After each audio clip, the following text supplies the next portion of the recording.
Picture the scene: a crisp winter evening, the soft glow of fairy lights twinkling on a Christmas tree, the scent of pine and cinnamon filling the air, and families gathered to exchange gifts. It's a tradition that feels timeless, deeply rooted in the story of a holy night in Bethlehem. But what if that cozy, familiar picture is only part of the story? What if I told you that beneath the surface of your favorite Christian holidays lies a secret, ancient world of pagan rituals and beliefs, a hidden history that the medieval church carefully wove into the fabric of faith? This is not a question meant to challenge anyone's beliefs, but rather to open a door to a fascinating mystery, one that connects our modern celebrations directly to the distant, often misunderstood past. We are about to embark on a journey back through time to an era where two worlds collided: the established, powerful medieval church and the enduring, earth-based spirituality of pagan Europe. This was not a simple case of one replacing the other. Instead, it was a profound and deliberate act of transformation. Imagine missionaries and church leaders facing a population deeply connected to the cycles of nature, to festivals that marked the solstices and the harvest. To spread their message, these early Christians made a strategic and brilliant decision. They didn't tear down the old altars, they built new churches upon them.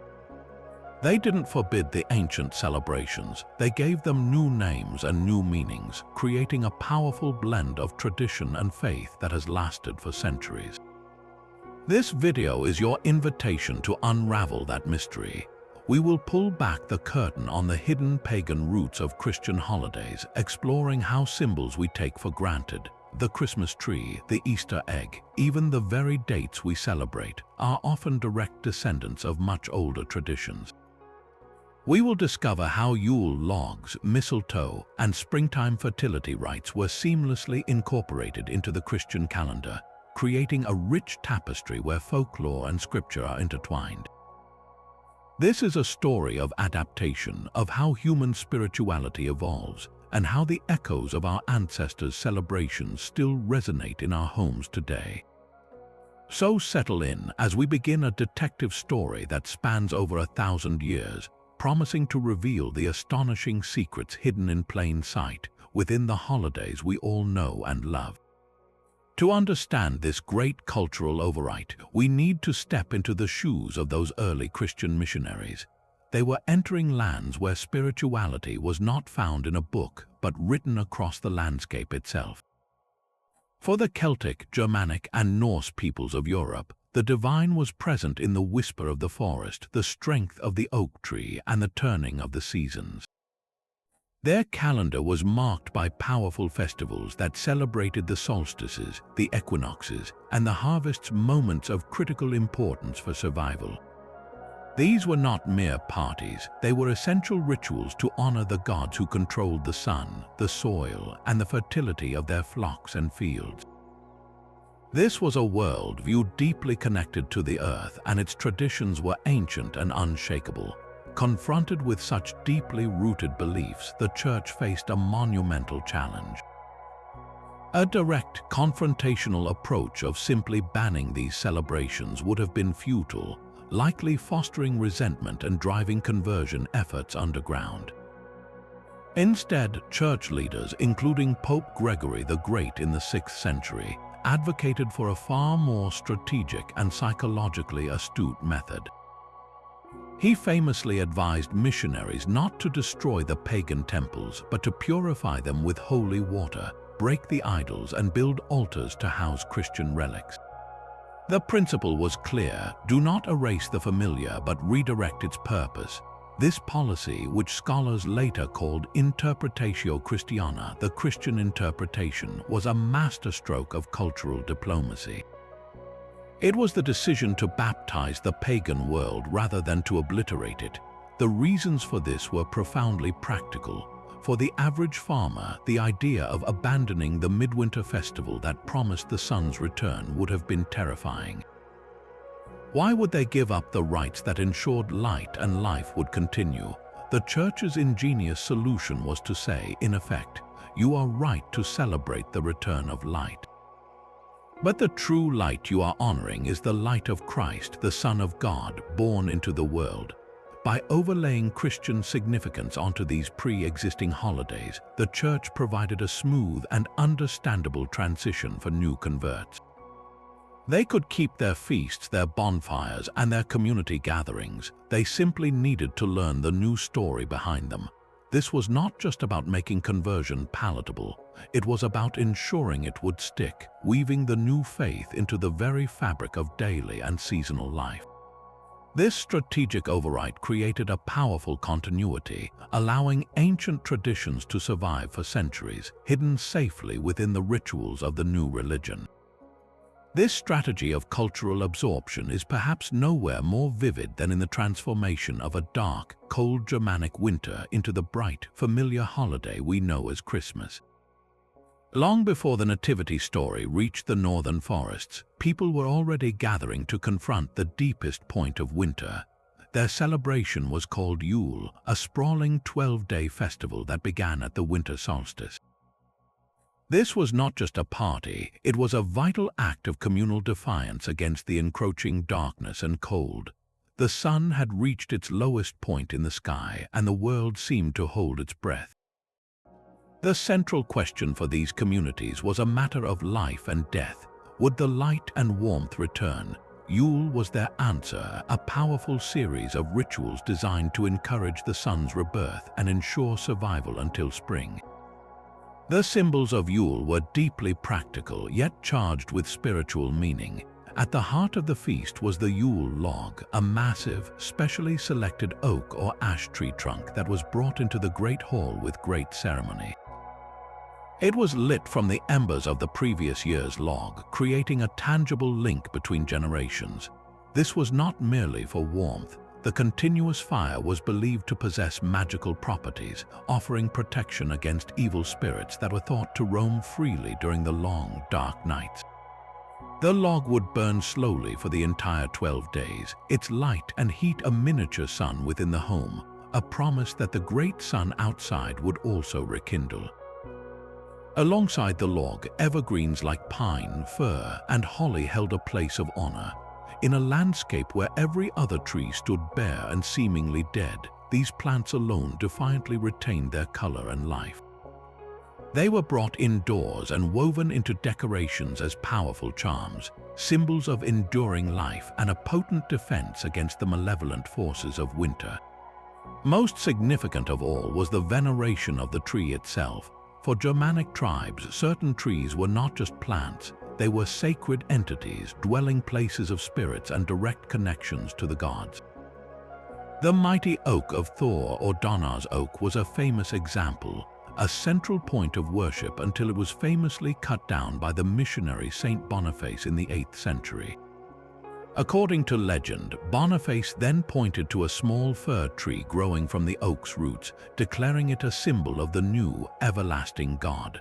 While this story is likely apocryphal, it perfectly illustrates the Church's method. They could not easily eradicate the deep-seated reverence for trees, so they offered a Christian alternative. The humble fir, with its triangular shape said to represent the Holy Trinity, became an acceptable substitute for pagan tree worship. The act of bringing a living tree into the home during the darkest time of year was a tradition too powerful to erase. It simply needed a new theological explanation. The choice of the date, December 25th, was the final masterful piece of this puzzle. The Bible provides no specific date for the birth of Jesus. So why did the Church settle on this particular day? The answer lies in Rome. In the late Roman Empire, December 25th was celebrated as the birthday of Sol Invictus, the unconquered sun.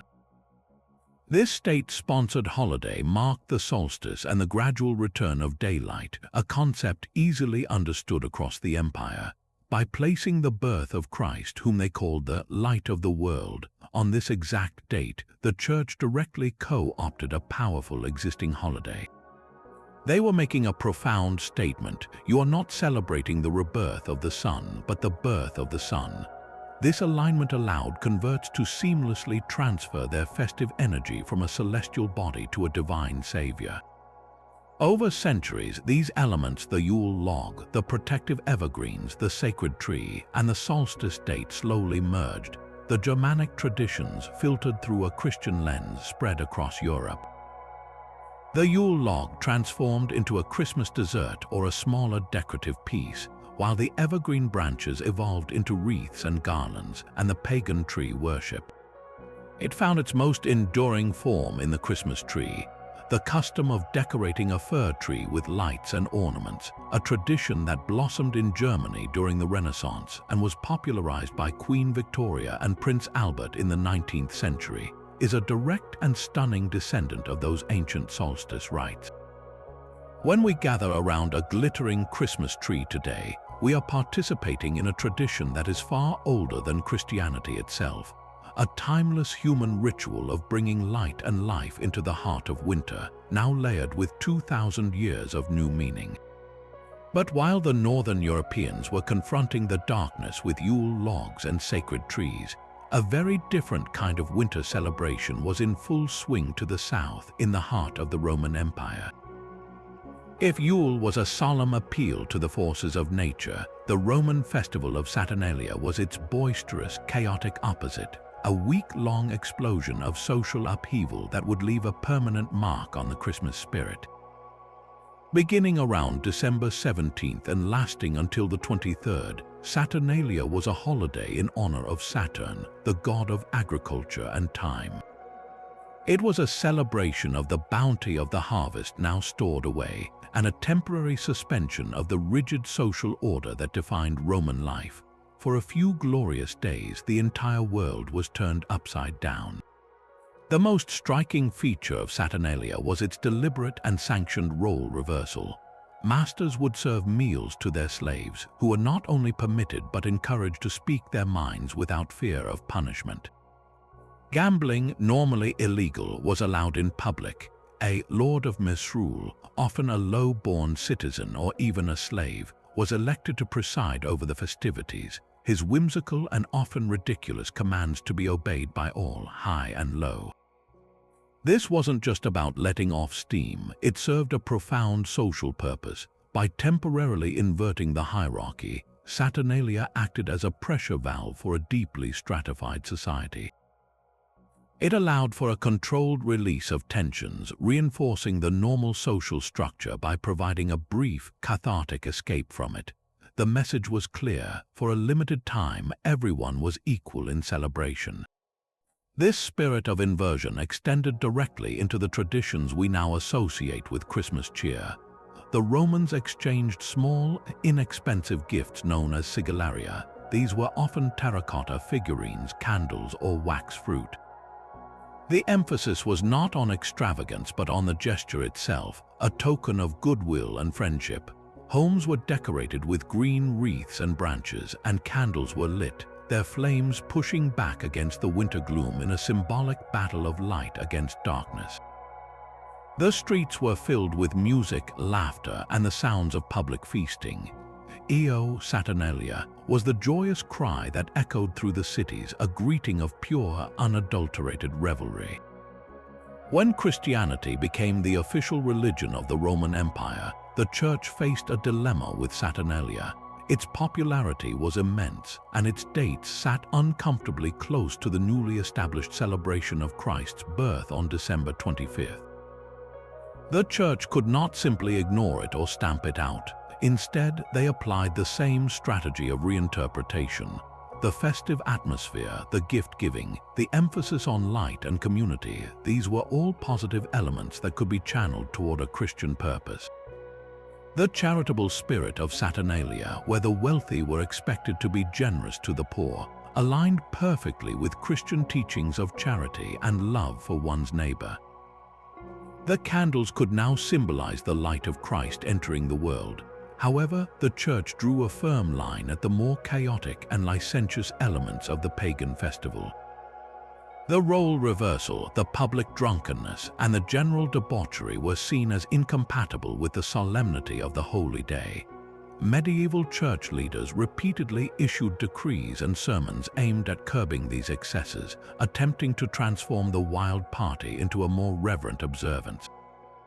They encouraged the gift-giving but reframed it as a reflection of the gifts brought by the Magi. They promoted the feasting but tied it to the celebration of the Eucharist and the Holy Family.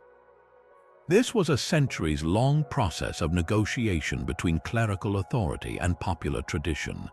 The result was a fascinating compromise. The core, joyful spirit of Saturnalia, the sense of community, generosity, and light, was allowed to flourish, but it was now contained within a Christian narrative.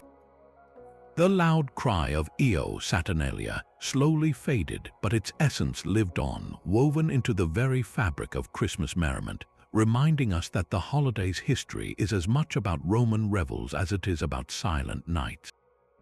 Now let's wander from the roaring Great Hall with its Yule log into a quieter corner of the home, where two of the most recognizable Christmas decorations hold a secret far older than the holiday itself.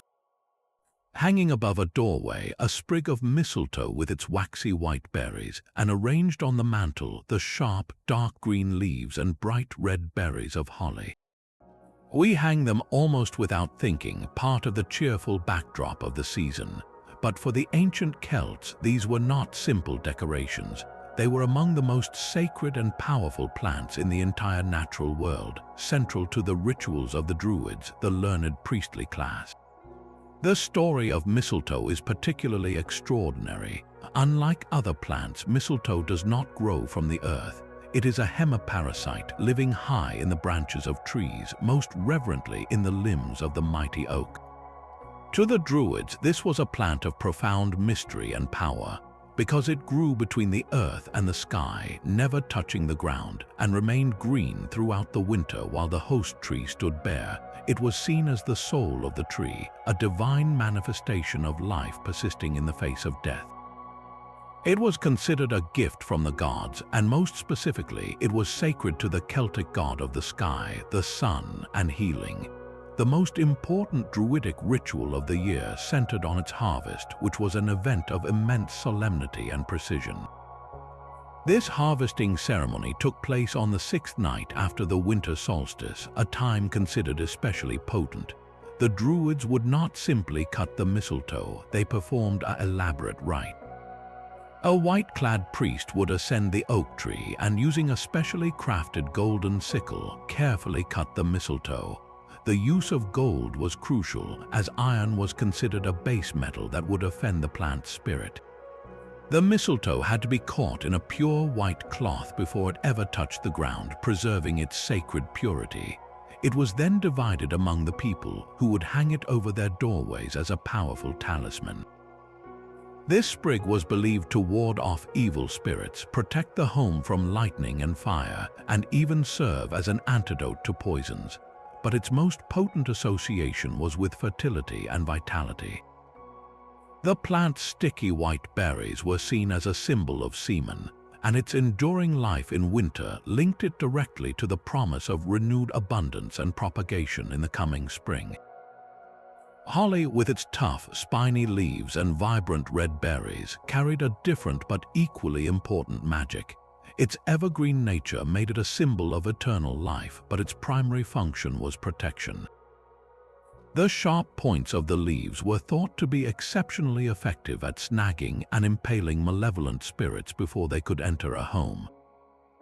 Bringing holly inside during the winter was like setting a magical, prickly guard at every window and door, a charm against the dark forces that were believed to be most active during the long, cold nights. The red berries, a stark contrast to the white snow, symbolized the blood of life and added to its potent protective qualities. When Christian missionaries moved into Celtic lands, they encountered these deep-rooted beliefs. It would have been impossible and unwise to try to ban the use of plants so central to people's sense of safety and spiritual well-being.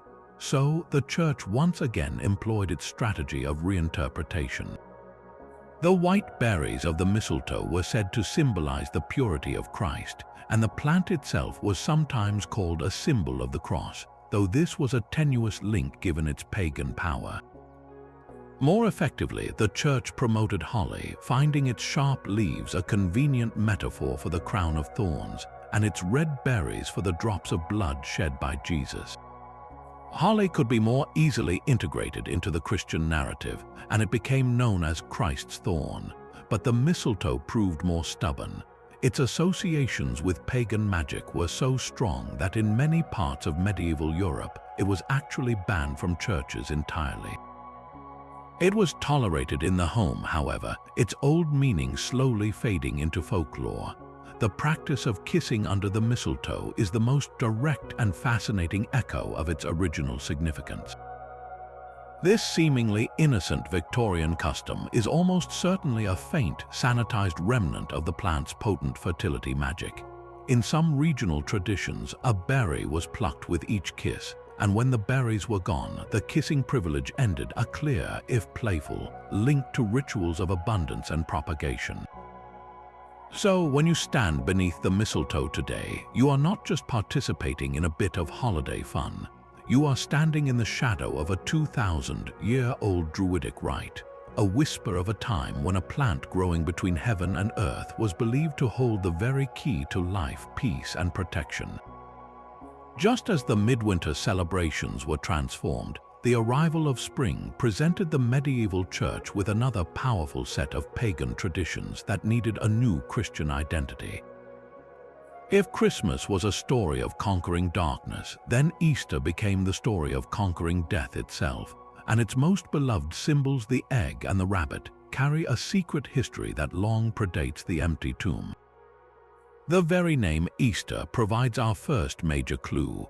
In English and German, the holiday's name doesn't come from the Hebrew Pesach or Passover, but from a much older source, the Anglo-Saxon dawn goddess Eoster, also known as Ostara. The historical evidence for Eoster comes primarily from the Venerable Bede, an 8th century English monk and scholar. In his work on the calendar, he noted that the month of April was once called Eostermanath, or Eoster's month, named in honor of this goddess of the dawn, the rising light, and the rejuvenation of the earth. Her name shares a root with east, the direction of the sunrise, and estrus, the biological term for fertility. Eoster represented the triumphant return of life after winter, a time when the world was reborn in a blaze of light and fertility. This was a festival of immense joy and vital importance for agrarian societies, celebrating the moment when the soil became workable again and the survival of the community for another year was assured. Now, what animal is most famously, almost comically, associated with fertility? The rabbit. And what creature is most active at the liminal times of dawn and dusk? Also the rabbit. It's no surprise, then, that the hare was the sacred animal of the goddess Eoster. Hares, with their prolific breeding habits and their energetic boxing and leaping in the early spring, were living embodiments of the explosive vitality of the season.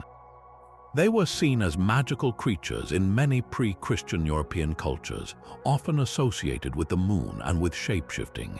The idea of a hare laying eggs may seem like a nonsensical Victorian invention, but it actually stems from this older symbolic fusion. The egg is the ultimate universal symbol of potential life, and the hare is the embodiment of prolific life. Combining them created a powerful metaphor for the sheer creative force of spring. The egg itself holds a place of reverence in ancient traditions across the globe. For thousands of years, from ancient Egypt to Persia and throughout Europe, the egg has been a symbol of the cosmos, of rebirth, and of new beginnings. Its hard shell protects the hidden life within, much like the winter earth holds the secret of spring.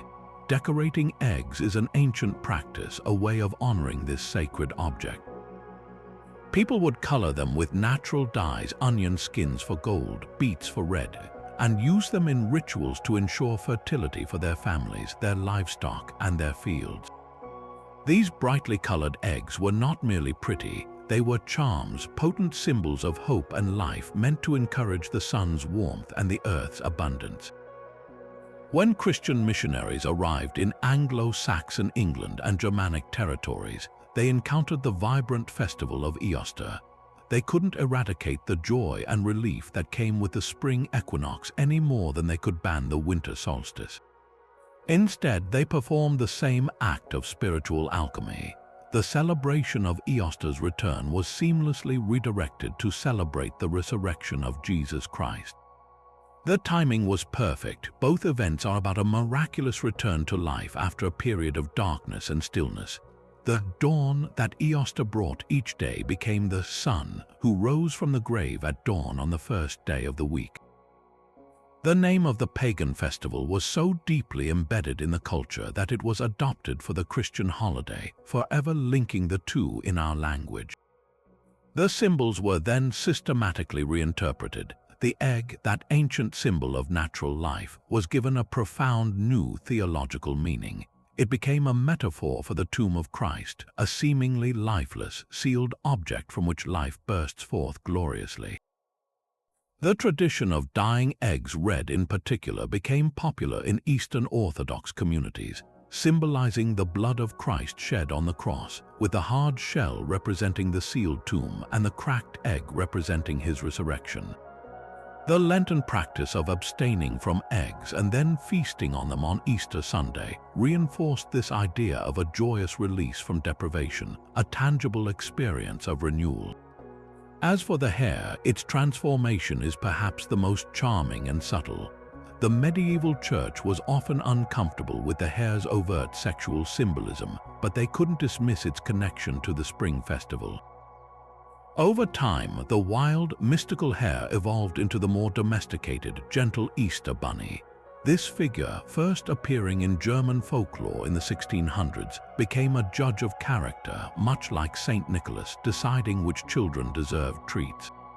The bunny would lay or hide its colorful eggs, creating a delightful treasure hunt that blended the pagan symbol of fertility with innocent family fun. This clever rebranding allowed the essence of the old symbol, the celebration of new life, to continue, but in a form that was palatable within a Christian framework. So when we search for Easter eggs in the garden, we are not just playing a game. We are reenacting a very old human ritual, a search for the promise of life that the spring has always held, now layered with a message of hope and resurrection. Now, you might have noticed something rather unusual about Easter compared to other major holidays. Its date is a moving target, bouncing around the calendar from late March to late April. While Christmas is firmly fixed on December 25th, Easter's annual wanderings are governed by a complex, ancient formula that has more to do with the moon than with a fixed historical date. This isn't an arbitrary choice. It's a direct and intentional link to the pagan world's reverence for the celestial cycles that governed life itself. The rule, established by the Council of Nicaea in the year 325, is precise. Easter falls on the first Sunday after the first full moon that occurs on or after the spring equinox. If the full moon lands on a Sunday, Easter is celebrated the following Sunday. This lunar calculation means the holiday can shift by over a month from one year to the next, a system that can feel confusingly mathematical for a spiritual observance. But peel back that layer of Christian doctrine, and you find a rhythm as old as human civilization. The key to this entire system is the spring equinox, which the Council fixed on March 21st for calculation purposes, even though the astronomical event can vary by a day or two. This was no minor detail. For every pre-Christian agricultural society across Europe, the vernal equinox was arguably the most critical moment of the entire year. It marked the precise point when day and night were of equal length, and the sun's power was officially winning its battle against darkness. From this day forward, the sun would reign for longer each day, bringing with it the warmth needed to thaw the frozen ground. This was the signal for planting, for the rebirth of the land, and for the return of game animals. It was a time of immense practical and spiritual significance, celebrated with festivals dedicated to sun gods and goddesses of fertility like Easter. Their survival literally depended on honoring this celestial turning point. By anchoring the celebration of the resurrection to this specific astronomical event, the Church was making a profound theological statement that also served as brilliant cultural strategy. They were saying, in essence, that the resurrection of Christ was the ultimate fulfillment of what pagans had only partially understood. You are right to celebrate the return of the Son and the rebirth of the world, the Church taught, but the true source of that light and life is not a celestial body. It is the Son of God, whose victory over death offers eternal life. The equinox, a symbol of natural renewal, became the foundation for the story of supernatural redemption. This alignment allowed converts to continue their ancestral practice of marking the sun's triumph, but now with a deeper, more profound meaning layered on top of it. The old calendar was not discarded, it was sanctified. The inclusion of the full moon in this calculation adds another layer of ancient connection. Long before artificial lighting, the full moon was a beacon in the night sky, its bright light extending the day and allowing for travel, work, and celebration after dark. For people whose lives were intimately tied to the land, the moon's phases were a fundamental clock governing tides, planting cycles, and even human biology in popular belief. Pagan festivals were often scheduled to coincide with the full moon for very practical reasons. It provided the light needed for large communal gatherings, nighttime processions, and rituals held in sacred groves or stone circles. By requiring that Easter be celebrated following a full moon, the Church ensured that the holiday would naturally inherit the logistical benefits and the communal atmosphere of these older lunar festivals. Pilgrims could travel safely by moonlight to attend church services, and the celebration itself would be bathed in the symbolic light of the moon, which they could now interpret as reflecting the glory of the risen Christ, the light of the world. This decision to tie Christianity's most important holy day to a movable lunar calendar also had a significant effect. It permanently distinguished the Christian celebration from its Jewish roots. The date of Passover is itself based on a lunisolar calendar, falling on the 14th day of the month of Nisan, which is a full moon. The early Church was deeply divided on whether Easter should always be celebrated in conjunction with Passover or on its own separate schedule. The Council of Nicaea's ruling was a decisive move to establish an independent Christian identity, ensuring that Easter would always fall on a Sunday, the Lord's Day, and would not be dependent on the Jewish calendar. Yet, in doing so, they anchored their new calculation not in a Roman solar calendar, but in the very same natural, celestial cycles that had guided human spirituality for millennia. So, the seemingly complicated date of Easter is far more than a clerical calculation. It is a living artifact, a testament to how the Christian faith wove itself into the pre-existing tapestry of human time, a tapestry woven from the threads of the sun, the moon, and the enduring human hope for renewal.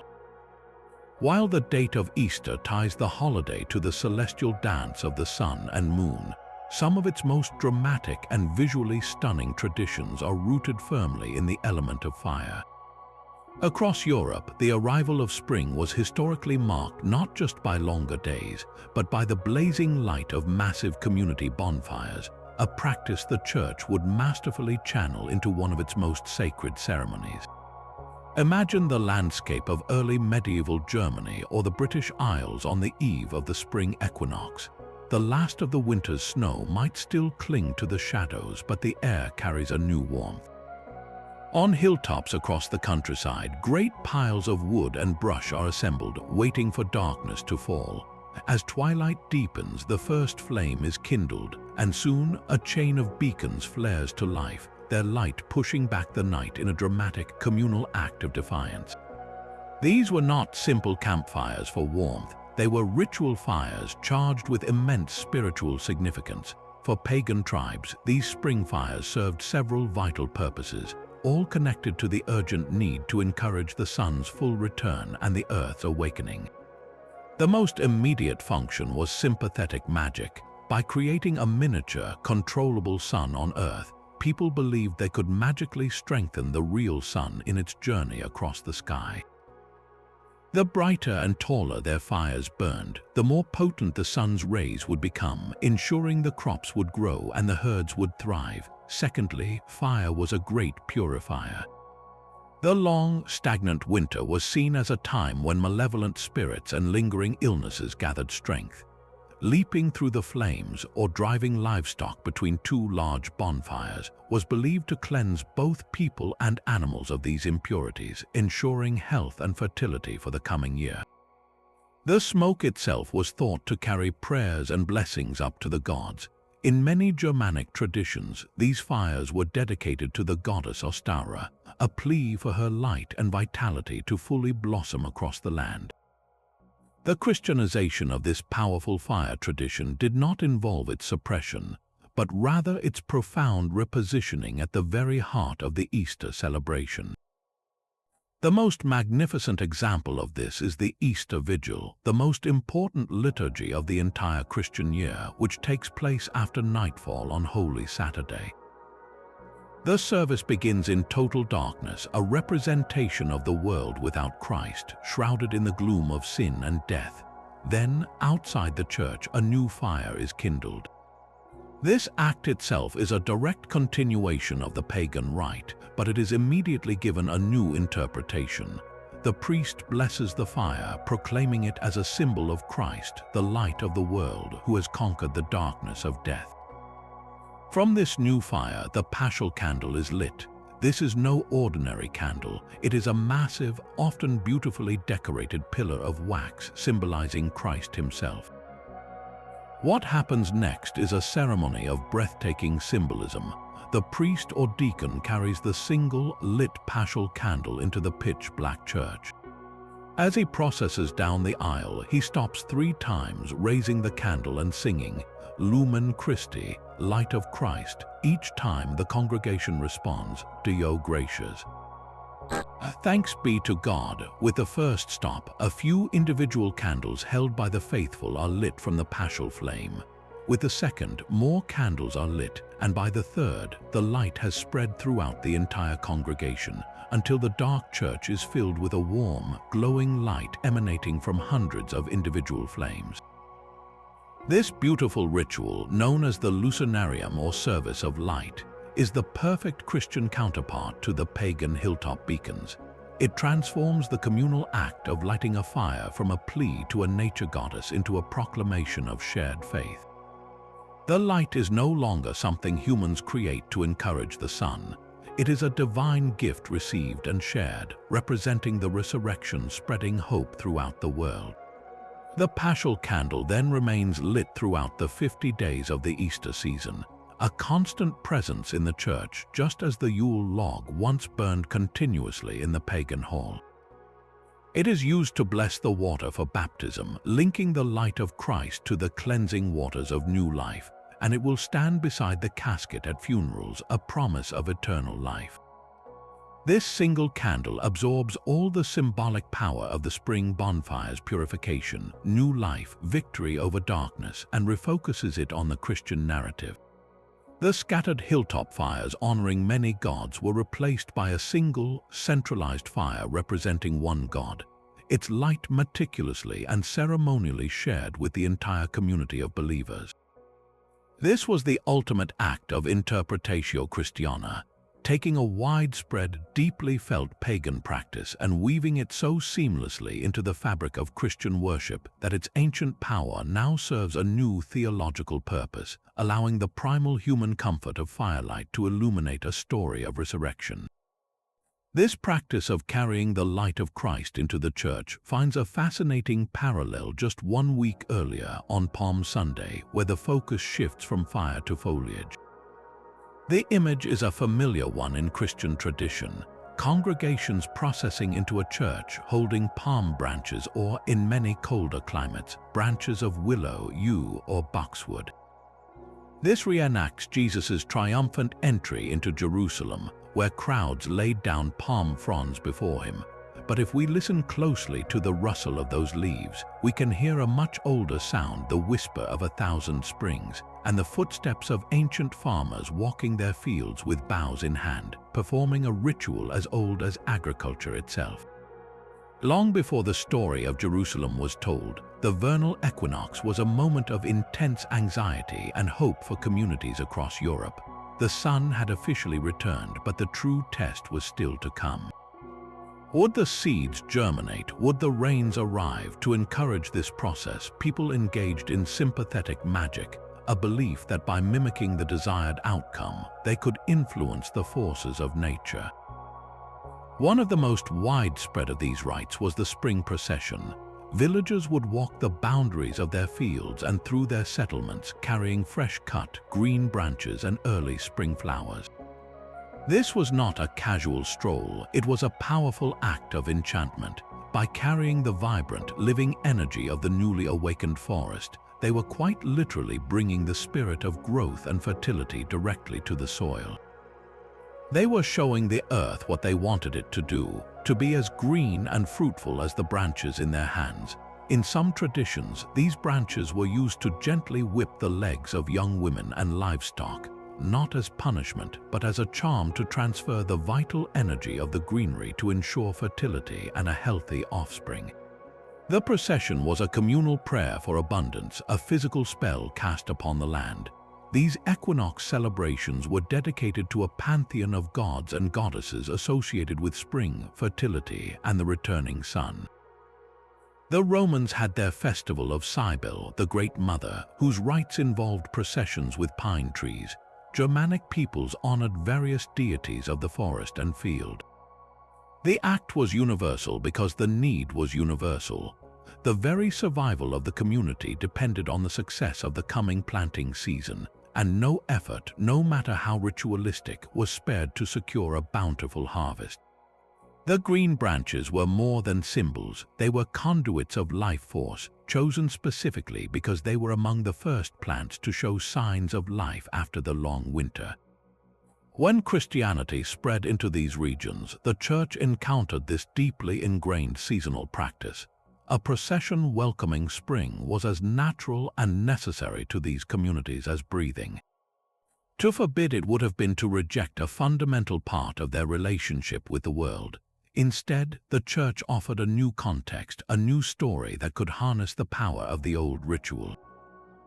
The timing, as always, was providential. The celebration of Christ's entry into Jerusalem fell remarkably close to the vernal equinox. The Church brilliantly mapped the pagan procession onto the Christian narrative. The people were no longer walking for the goddess of spring, they were walking for the King of Kings. The green branches they carried were no longer charms for crop fertility, they were symbols of victory and homage laid down before Jesus. Of course, there was a logistical challenge. True palm branches were a Mediterranean luxury, unavailable in the forests of northern Europe. This practical obstacle led to a beautiful continuation of local tradition. The Church simply sanctioned the use of whatever native evergreen was first to bud in the spring. In England and Germany, this was often the pussy willow, with its soft, furry catkins that emerge long before the leaves. In other areas, it was yew, boxwood, or juniper. These were the very same branches their ancestors had carried for centuries. Now, however, they were called palms in a symbolic sense. In many Slavic countries, Palm Sunday is still known as Willow Sunday, and the branches are blessed in church before being taken home, where they are believed to gain protective powers, a clear echo of their original magical purpose. The faithful would place these blessed branches in their fields to protect the crops or over doorways to shield the home from lightning and evil spirits, seamlessly blending the new Christian significance with the old pagan function. So the Palm Sunday procession is a perfect example of the Church not merely tolerating a pagan custom, but actively reshaping it into a cornerstone of Christian worship. The outward form remained almost identical, a community walking together, holding green branches high, but the internal meaning was transformed. The focus shifted from a plea for earthly survival to a celebration of spiritual salvation. The ritual that once served to ensure bread for the table now served to commemorate the arrival of the bread of life.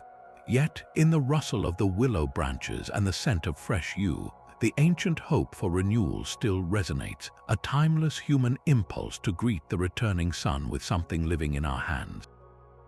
As the vibrant energies of spring and summer begin to fade, our journey through the calendar brings us to the threshold of a much darker, more mysterious season.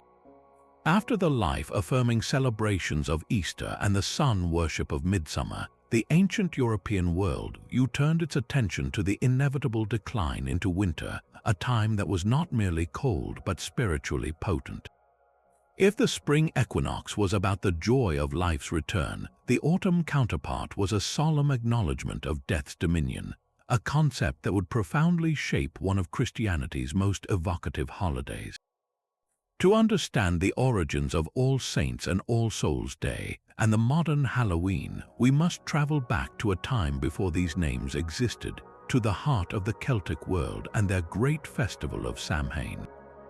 Pronounced Samhain, this was not a single night of trick-or-treating, but a pivotal three-day festival marking the end of the harvest season and the official beginning of the dark half of the year. For the Celts, the year was divided into two primary phases, the light half from Beltane on May 1st to Samhain on November 1st, and the dark half which spanned from Samhain back to Beltane. Samhain, therefore, was their New Year's Eve, a time of endings and beginnings that carried immense weight. The final crops were gathered, particularly the apples and nuts that would provide vital sustenance through the barren months ahead. Livestock that could not be fed over the winter was slaughtered, their meat preserved for the coming scarcity. This was a practical, almost brutal time of reckoning, and the spiritual atmosphere reflected this stark reality. The most powerful belief associated with Samhain was that the veil separating the world of the living from the realm of the dead became incredibly thin, almost transparent. This was not considered a metaphor but a tangible, dangerous fact. It was thought that the spirits of the deceased, the owls, she or fairy folk, and other supernatural entities could freely pass into our world during this liminal time. These visitors were not all benevolent. While the honored ancestors might return to bless the household, mischievous and even malevolent spirits were also abroad, seeking to cause harm or lead the living astray. This created a unique blend of reverence and fear that defined the festival's rituals. The community had to honor the dead while simultaneously protecting themselves from the more unpredictable forces of the otherworld. The traditions of Samhain were designed to navigate this delicate balance. Great feasts were prepared, and a special place was set at the table for deceased family members.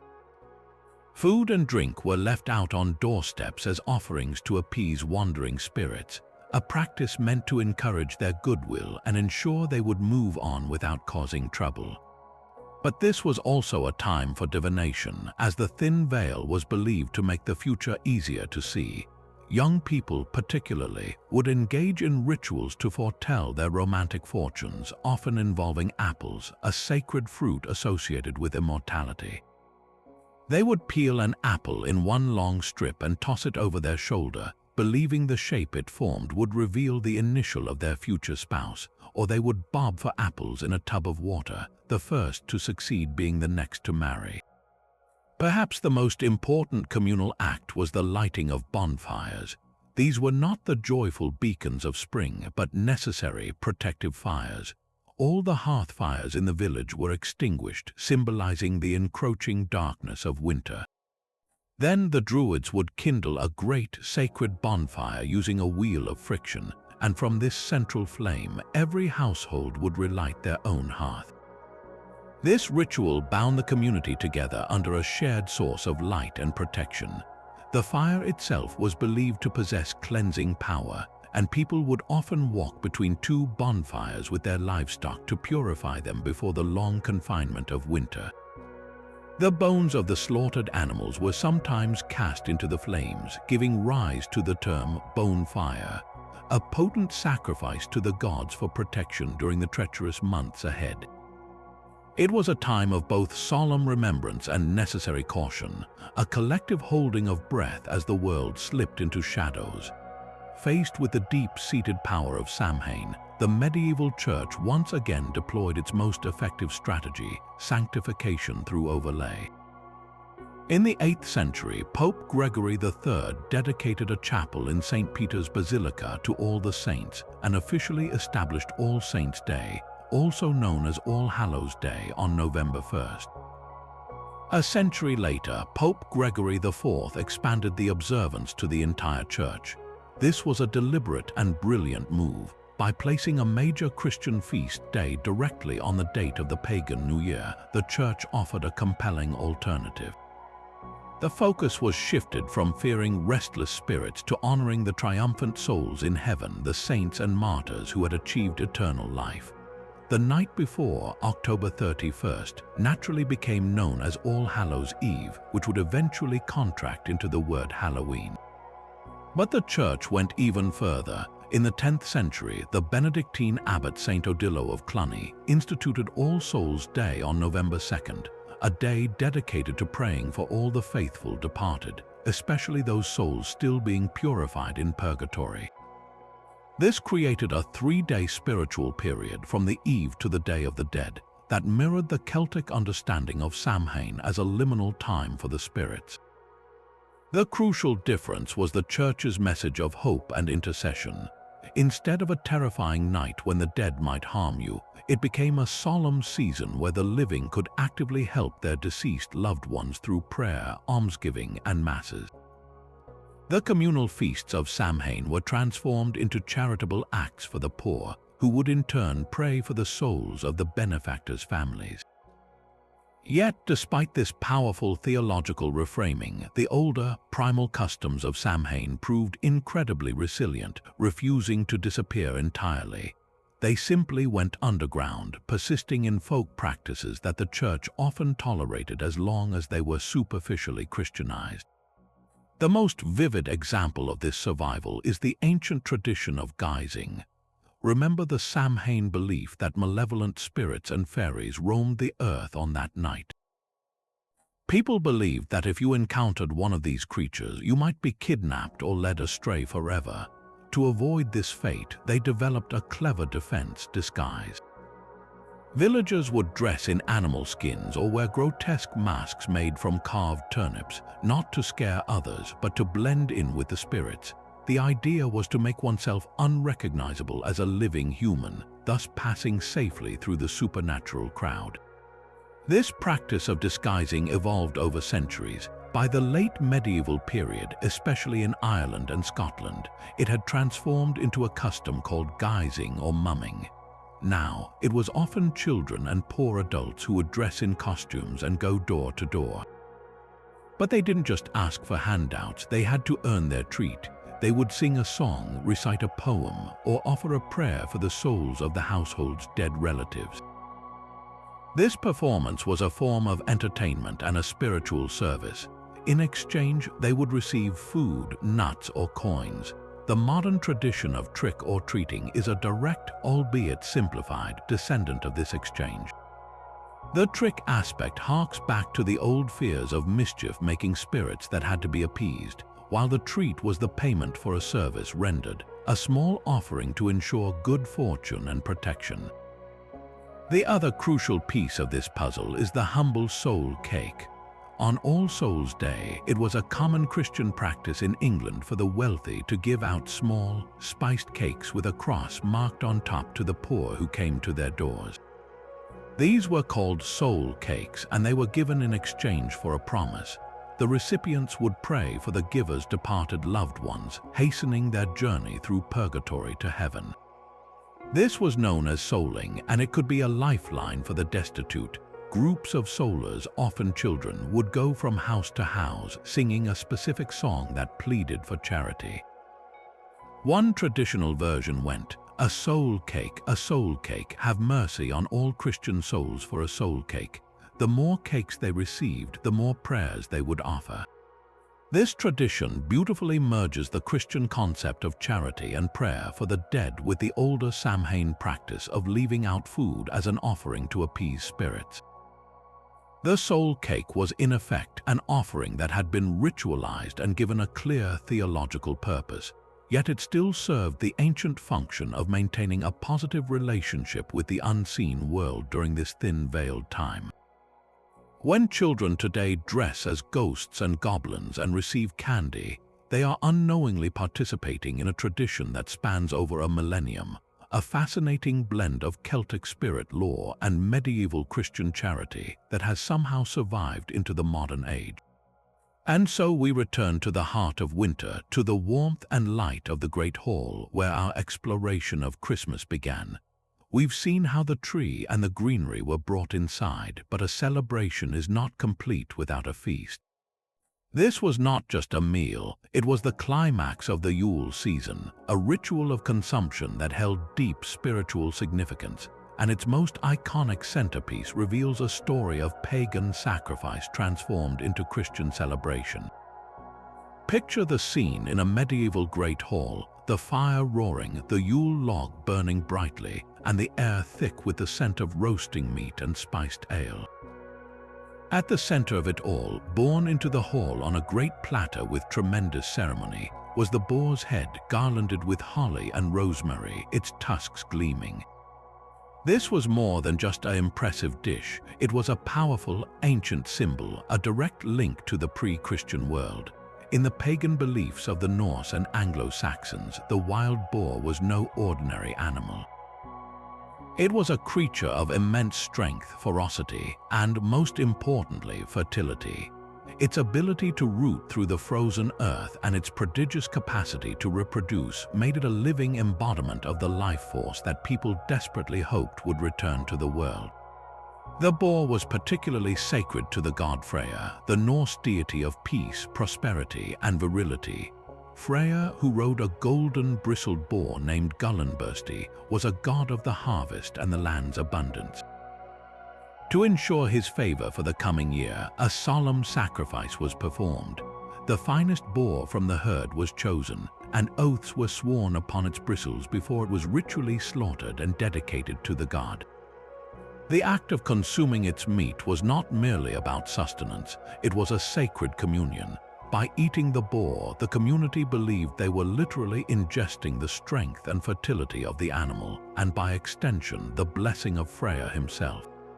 This ritualistic feast was a vital act of sympathetic magic, a way to harness the boar's potent energy and channel it toward the renewal of the sun and the land. When Christianity spread through these northern lands, the tradition of the Yule feast was far too central to community life to be abolished. The church faced a familiar challenge: how to redirect the powerful symbolism of this sacrificial meal. The solution was not to ban the boar's head, but to baptize its meaning. The animal itself was stripped of its direct association with Freya.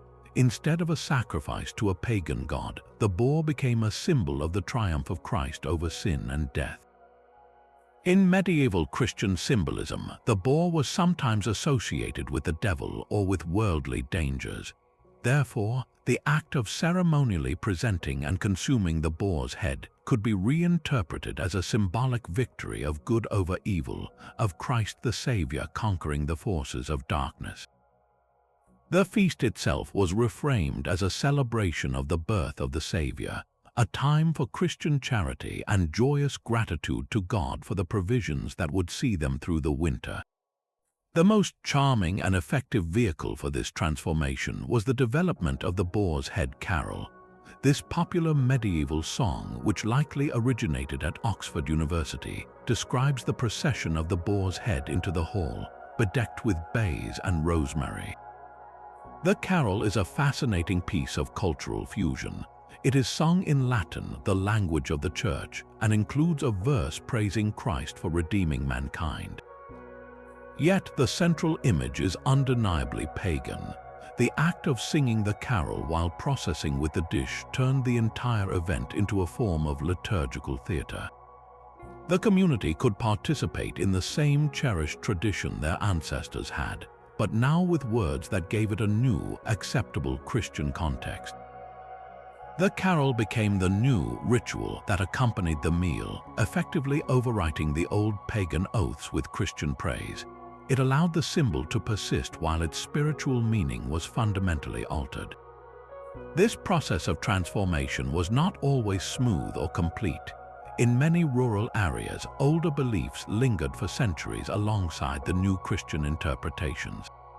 The boar's head might be brought into the hall to the sound of a Christian carol, but some folk might still secretly believe its consumption would bring fertility to their fields or livestock. This blending of beliefs is a hallmark of the medieval period, showing how cultural traditions are rarely erased but rather layered, with older meanings often persisting just beneath the surface of new rituals. The grand Christmas feast, with the boar's head as its crowning glory, stands as a testament to this complex history. It reminds us that our most cherished holiday traditions are often a rich tapestry, woven from threads of ancient magic, communal survival, and enduring faith, all coming together on a single groaning table.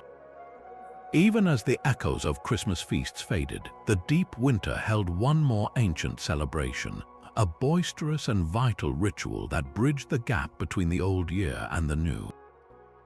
This was the season of wassailing, a tradition so deeply rooted in the land and its cycles that its pagan heart beats strong even today.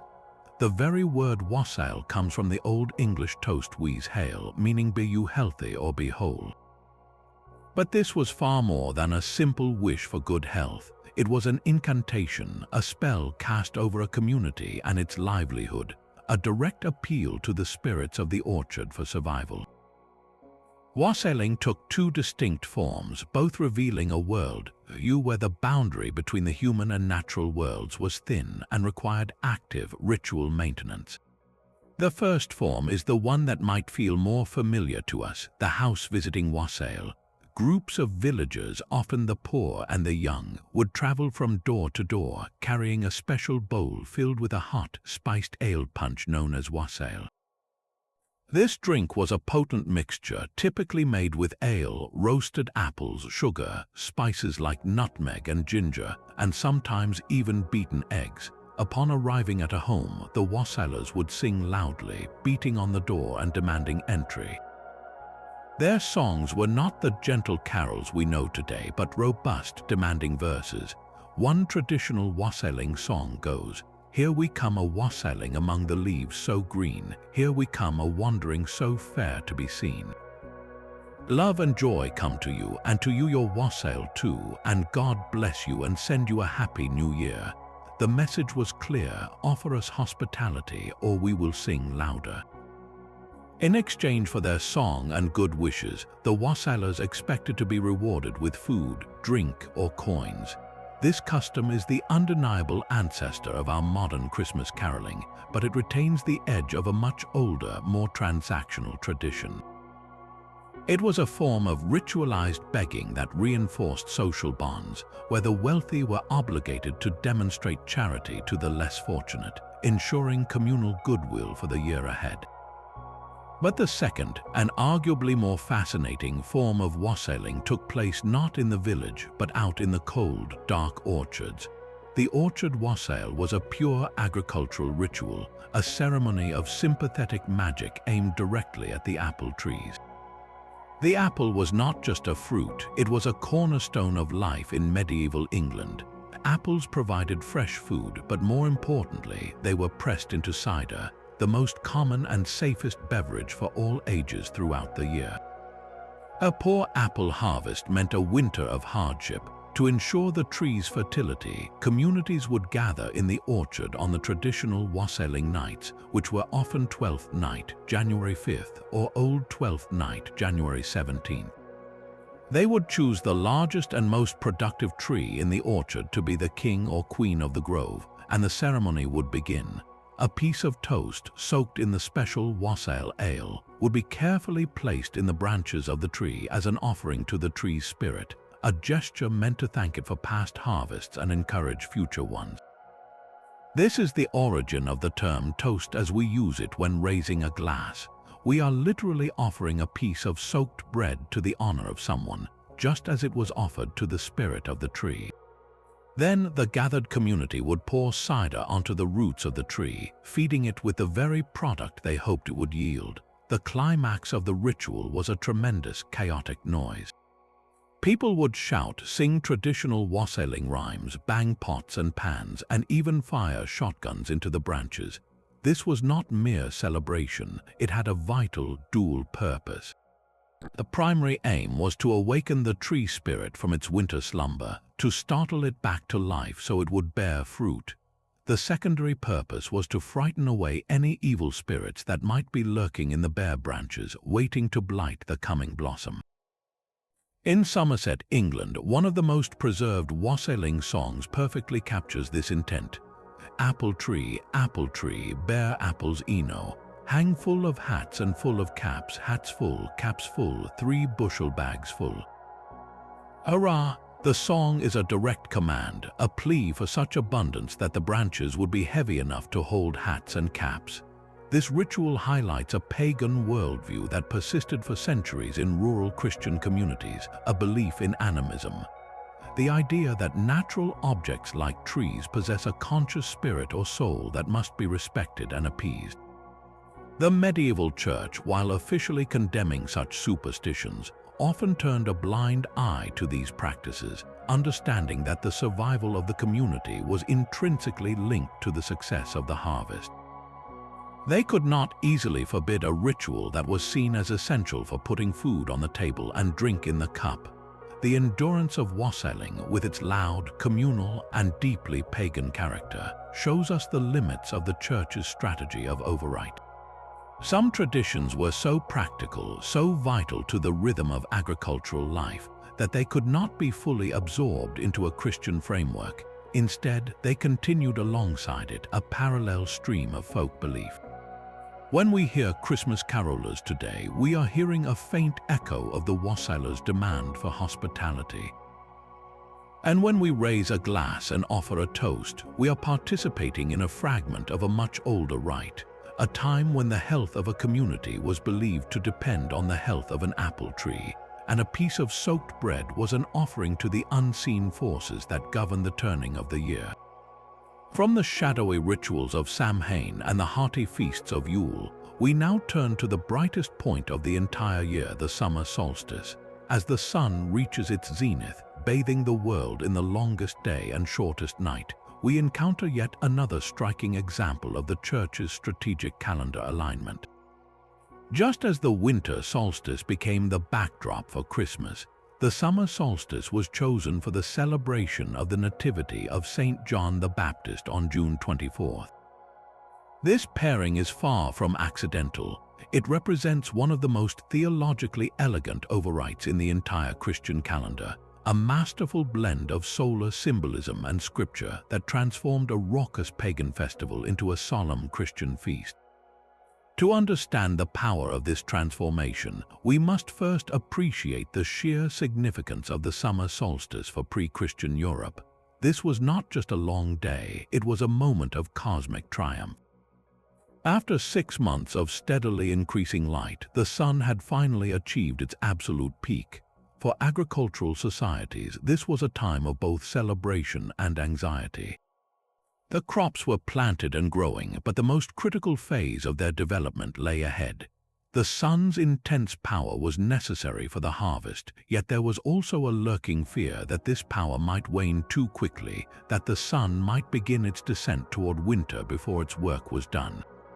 Midsummer, as it was known, was therefore a massive festival dedicated to honoring and bolstering the sun at its most potent moment.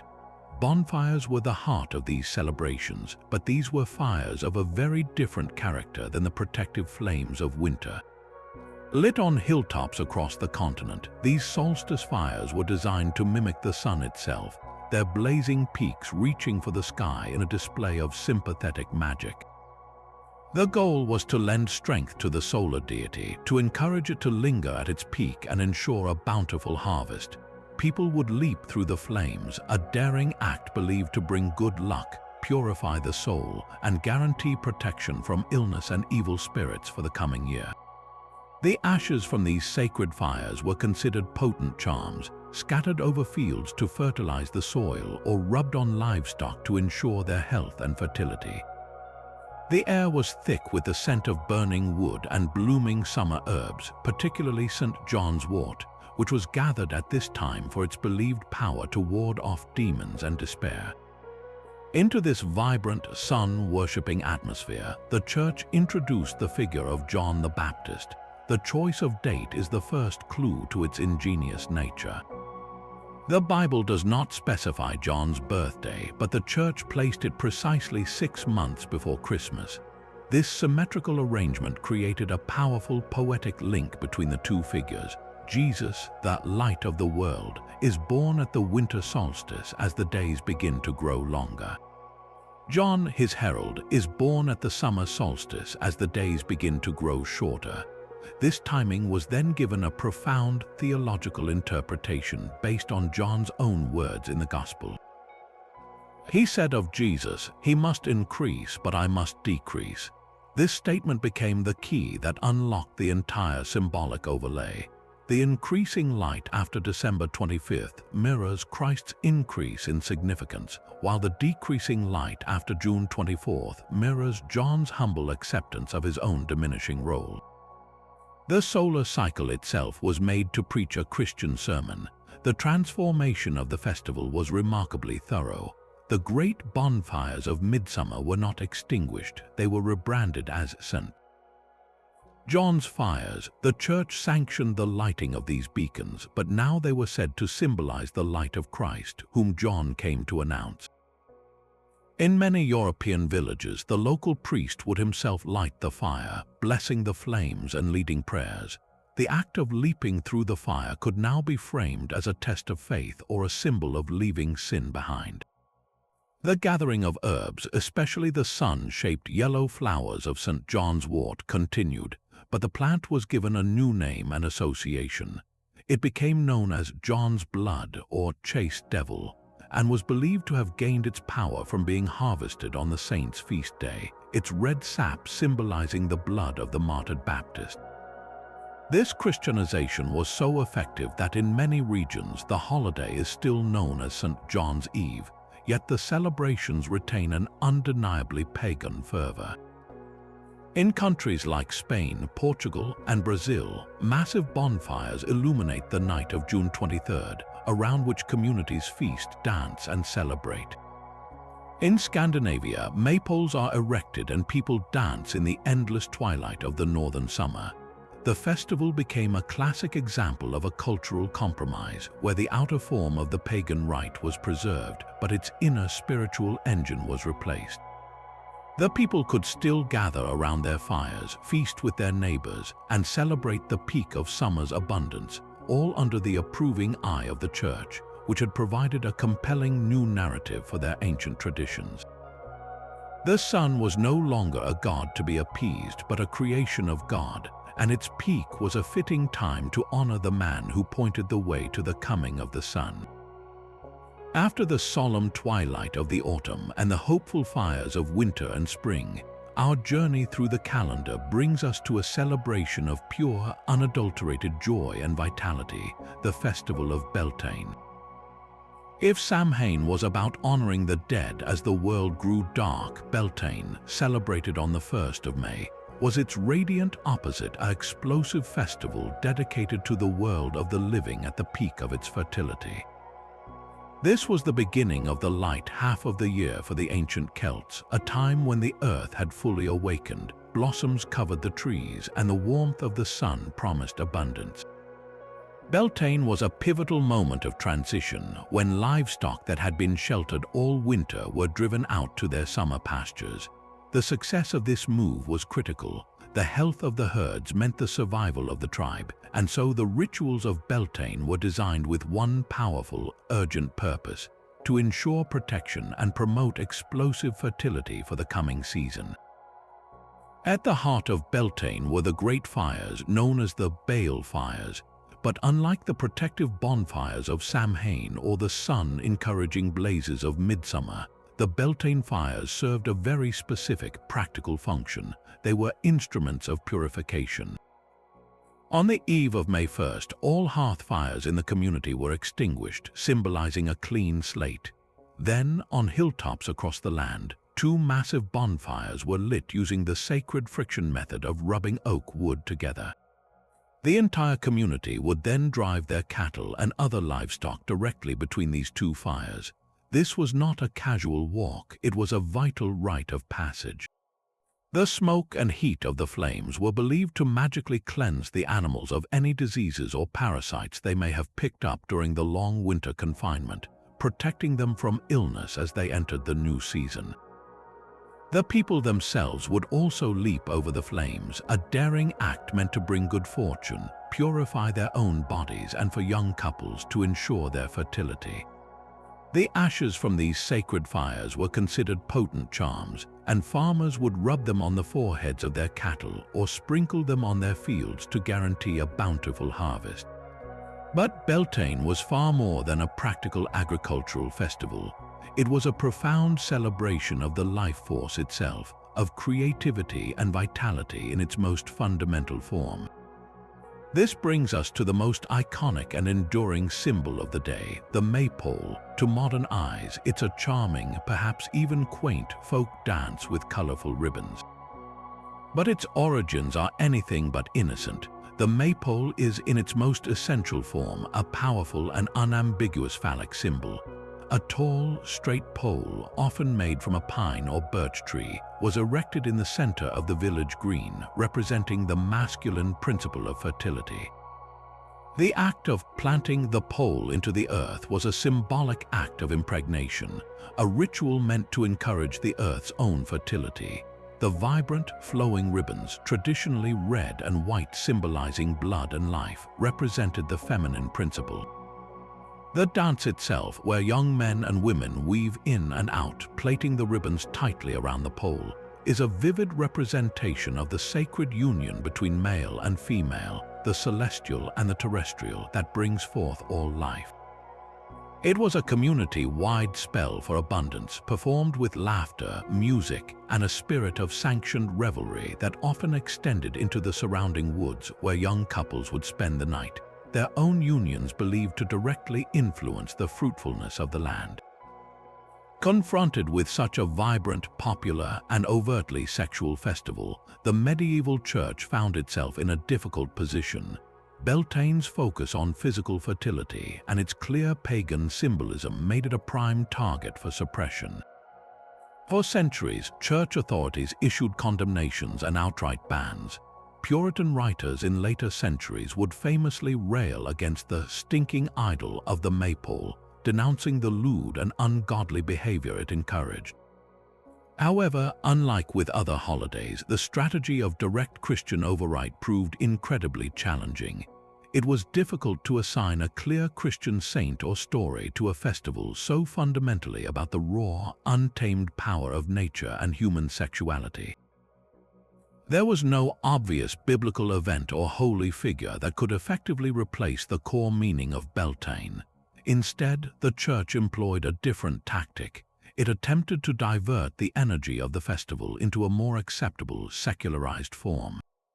May Day was gradually transformed into a general celebration of spring and community. The church tolerated, and in some cases even sponsored, the festivities as a harmless outlet for youthful energy, provided the more overtly sexual elements were toned down. The day became associated with crowning a May Queen, often a symbol of purity and innocence, a clear attempt to refocus the celebration away from the sacred union of the Green Man and the May Queen of older lore. In some regions, the day was dedicated to Saint Walpurga, an 8th century English missionary, giving rise to Walpurgis Night on April 30th, but the fires and celebrations remained unmistakably pagan in character. The maypole itself was allowed to stand, but its profound symbolic meaning was slowly stripped away, reduced to a simple centerpiece for a folk dance. This was not a successful baptism of a pagan ritual, but a strategic retreat. The church could not eliminate Beltane, so it settled for containing it, allowing the outer shell of the celebration to continue while hoping its deeper, magical significance would fade. Yet the spirit of Beltane, with its unapologetic joy, its connection to the earth, and its celebration of life's creative power, has proven remarkably resilient, reminding us that some forces of nature are simply too powerful to be fully tamed by doctrine. But as the deep quiet of January settled over the land, a different, more subtle kind of anticipation began to stir. The grand fires of midwinter were now just embers and memories, and the promise of spring felt like a distant dream. Yet, in the heart of this seemingly dormant period, the ancient calendar marked a moment of quiet, crucial transition.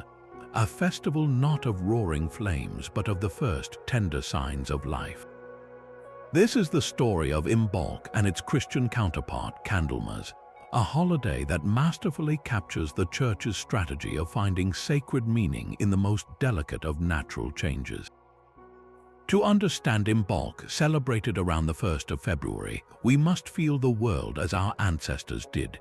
The winter solstice had passed, promising the sun's return, but by early February, the reality was still one of biting cold and short grey days. Survival was a daily struggle, and supplies from the autumn harvest were dwindling. It was in this landscape of endurance that Embark arrived as a lifeline of hope. The name itself is thought to come from the Old Irish Embark, meaning "in the belly," a poignant reference to the pregnancy of the ewes.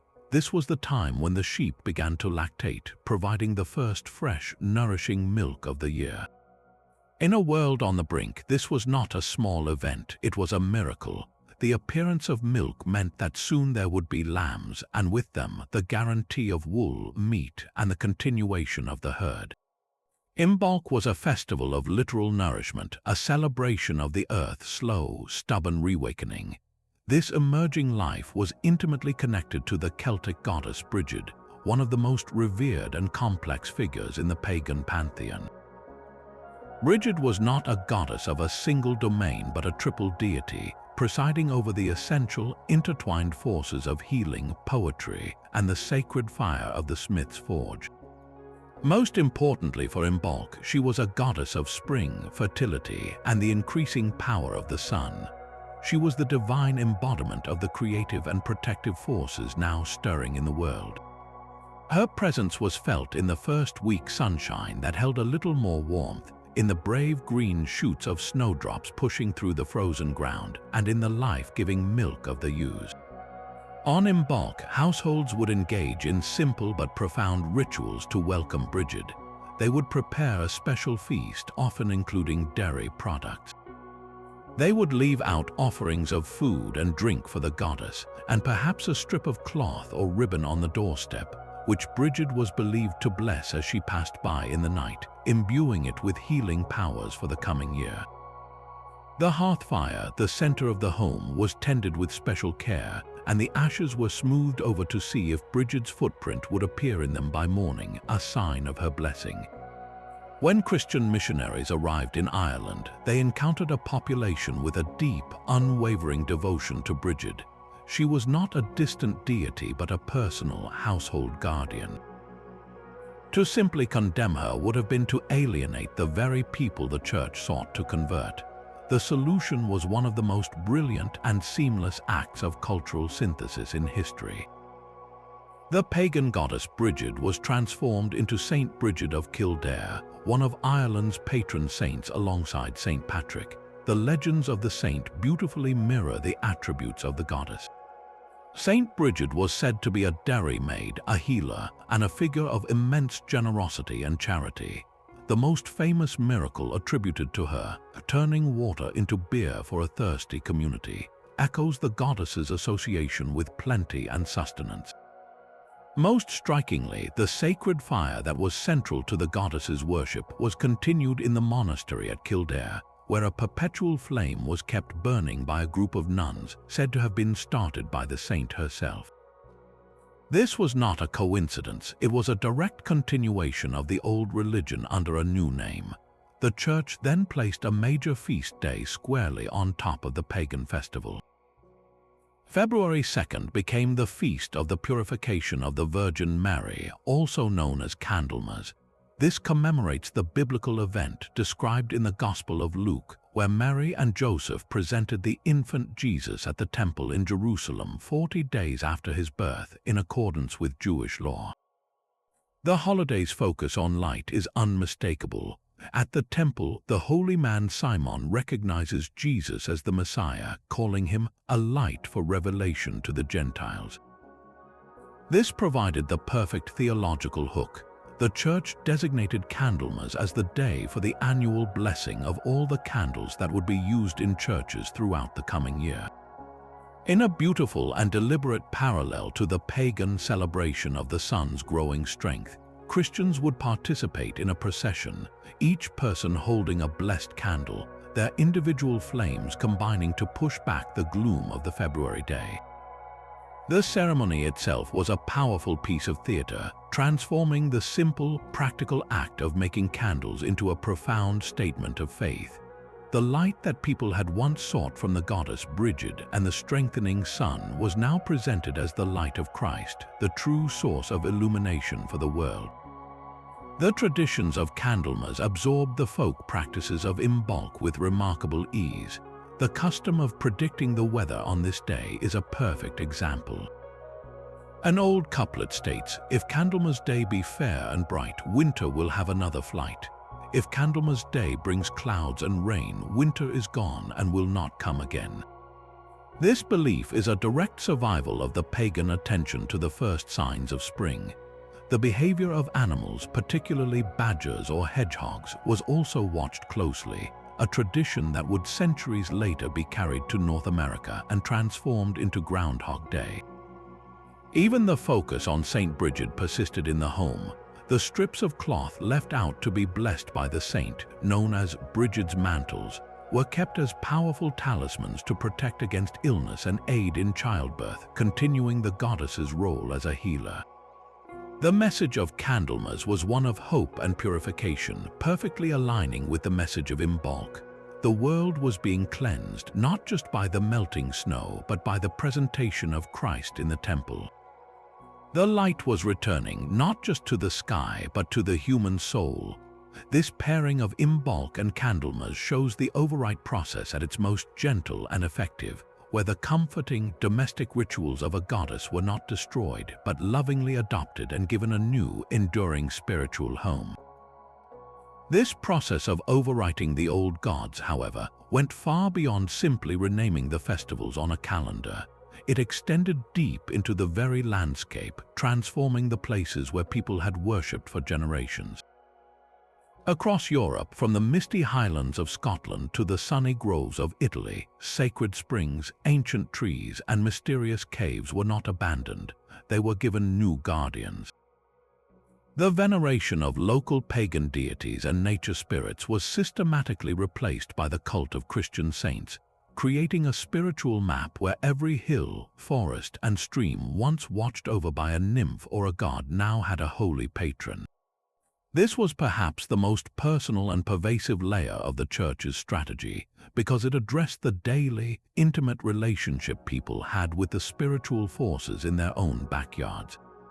Consider the humble holy well, a feature found in countless villages. Before the missionaries arrived, these natural springs were often seen as the dwelling places of powerful spirits, water nymphs, goddesses of healing, or local genii. People would visit these wells to make offerings, seeking a cure for illness, a blessing for fertility, or a glimpse into the future. The water itself was considered to have magical properties, a direct gift from the other world. The Church could not simply board up these wells. Their power in the local imagination was too strong. Instead, they performed a ritual of baptism upon the site itself. The pagan spirit was exorcised, and the well was rededicated to a Christian saint, often one associated with healing or purity. The well of a Celtic water goddess might become St. Anne's Well. A spring dedicated to a Roman nymph would be renamed for St. Mary. The key was that the practice could continue. People could still visit the well, drink the water, and tie a piece of cloth to a nearby tree as a symbolic offering, a practice known as clootie hanging. But now they were praying to a saint to intercede with the one God, rather than appealing directly to a local spirit. The ritual remained almost identical, but its theological meaning was completely overhauled, allowing the deep-rooted tradition of seeking solace at a specific, powerful place in nature to continue within the bounds of the new faith. This wasn't a haphazard process. It was a systematic mapping of the Christian pantheon of saints onto the existing pagan spiritual landscape. Saints effectively took over the specific domains of the old gods, becoming specialists who could be called upon for the very same need. The most striking example is the transformation of the Celtic goddess Brigid into Saint Brigid of Kildare. As we've seen, the goddess Brigid was a triple deity of fire, poetry, and healing. Saint Brigid miraculously inherited all these attributes. She became the patron saint of poets, of healers, and her sacred perpetual fire at Kildare directly mirrored the goddess's association with the smith's forge and the hearth. For the common person, the transition was seamless. The divine figure they had always prayed to for inspiration or a cure for a sick child still had the same name and the same powers. She had just been officially recognized as a saint within the new religion. Another powerful example is Saint George, the dragon slayer. Across many Indo-European mythologies, from the Norse stories of Thor battling the Midgard serpent to the Greek legend of Perseus and the sea monster, there is a recurring archetype, a heroic god or warrior who conquers a great serpent or dragon. This dragon is rarely just a large lizard. It is a primal symbol of chaos, darkness, and the untamed, destructive forces of nature. By slaying the dragon, the hero brings order to the world, making it safe for civilization. The early church brilliantly cast Saint George in this pre-existing heroic role. His legend, popularized during the Crusades, resonated deeply with populations whose ancestral myths were filled with similar stories. By venerating Saint George, people could continue to celebrate the victory of order over chaos. But now it was framed as the triumph of Christian faith over the devil, who is often described in the Bible as a great dragon. The saint became the new champion, his iconography seamlessly replacing that of older pagan heroes on village signs and in local lore. This practice of assigning saints to specific domains created a comprehensive spiritual support system that felt familiar and accessible. A farmer worried about his livestock might once have prayed to a god like Pan or a local herd god. He could now pray to Saint Anthony the Abbot, who is almost always depicted with a pig. A sailor fearing a storm might have offered a sacrifice to Neptune. He could now light a candle to Saint Nicholas, the patron saint of sailors. The saints became the new local deities, their feast days replacing the old festivals, their relics housed in churches built upon the former pagan temples. This system offered a comforting continuity. The world was still full of spiritual forces that influenced daily life, but now there was a clear, centralized hierarchy with the Christian God at the top and a multitude of saintly intermediaries below, each responsible for their own area of expertise, much like the pantheons of old. This spiritual repurposing ensured that the conversion of Europe was not a rupture, but a gradual, deeply rooted transformation where the face of the divine changed, but the fundamental human needs for protection, healing, and connection to the land remained firmly in place. This practice of redirecting spiritual devotion extended far beyond simply renaming wells and saints. It was physically etched into the very landscape through one of the most powerful and deliberate strategies of the medieval church, the construction of churches directly atop pagan sacred sites. Imagine a missionary arriving in a new village seeking to establish a place of Christian worship. The most logical location in the minds of the local people was already occupied a sacred grove of ancient oaks, a mysterious stone circle, or a bubbling spring revered for generations. The church's solution was not to avoid these places but to conquer them architecturally. By building their churches, chapels, and cathedrals on the exact footprints of pagan temples and shrines, they were making an undeniable statement in stone and mortar. The old gods have been vanquished and the new God reigns here now. The psychological impact of this cannot be overstated. For the local population, these sites were not just pretty spots. They were portals to the divine, places where the veil between the human and spirit worlds was thin. They were charged with centuries of prayer, ritual, and supernatural presence. To simply build a church in an empty field would have been to create a new, separate center of power. But to build it upon the old holy site was to claim that power for Christianity. It was a tangible demonstration of triumph, a spiritual annexation that told the people, the power you felt here was real, but it was never from your gods. It was always a foreshadowing of the one true God, and we are here to reclaim it. This practice, endorsed by Pope Gregory the Great himself, effectively harnessed the existing numinous energy of a place and channeled it toward a new theological purpose. The familiar sense of awe and reverence people felt when entering the sacred grove would now be experienced within the walls of the church, seamlessly transferring their devotion. One of the most magnificent examples of this override sits in the heart of Rome itself, the Pantheon. Originally built as a temple to all the gods of the Roman pantheon, its very name means all the gods. This massive, domed structure with its awe-inspiring oculus open to the heavens was the epicenter of classical pagan worship. In the year 609, the Byzantine Emperor Phocas gifted the building to Pope Boniface IV, who consecrated it as a church dedicated to Saint Mary and the martyrs. This act was profoundly symbolic. The Pope did not just cleanse the building, he explicitly filled the space that was once dedicated to all gods with the bones of Christian martyrs. The physical relics of those who died for Christ were laid to rest beneath the dome, effectively displacing the pagan deities. The light pouring through the oculus, which once illuminated statues of Jupiter and Venus, now falls upon the Christian altar. The Pantheon's conversion is a grand, urban example of the principle that was being applied to humble village springs and forest clearings across Europe. Beyond these famous urban centers, this strategy unfolded countless times in the countryside.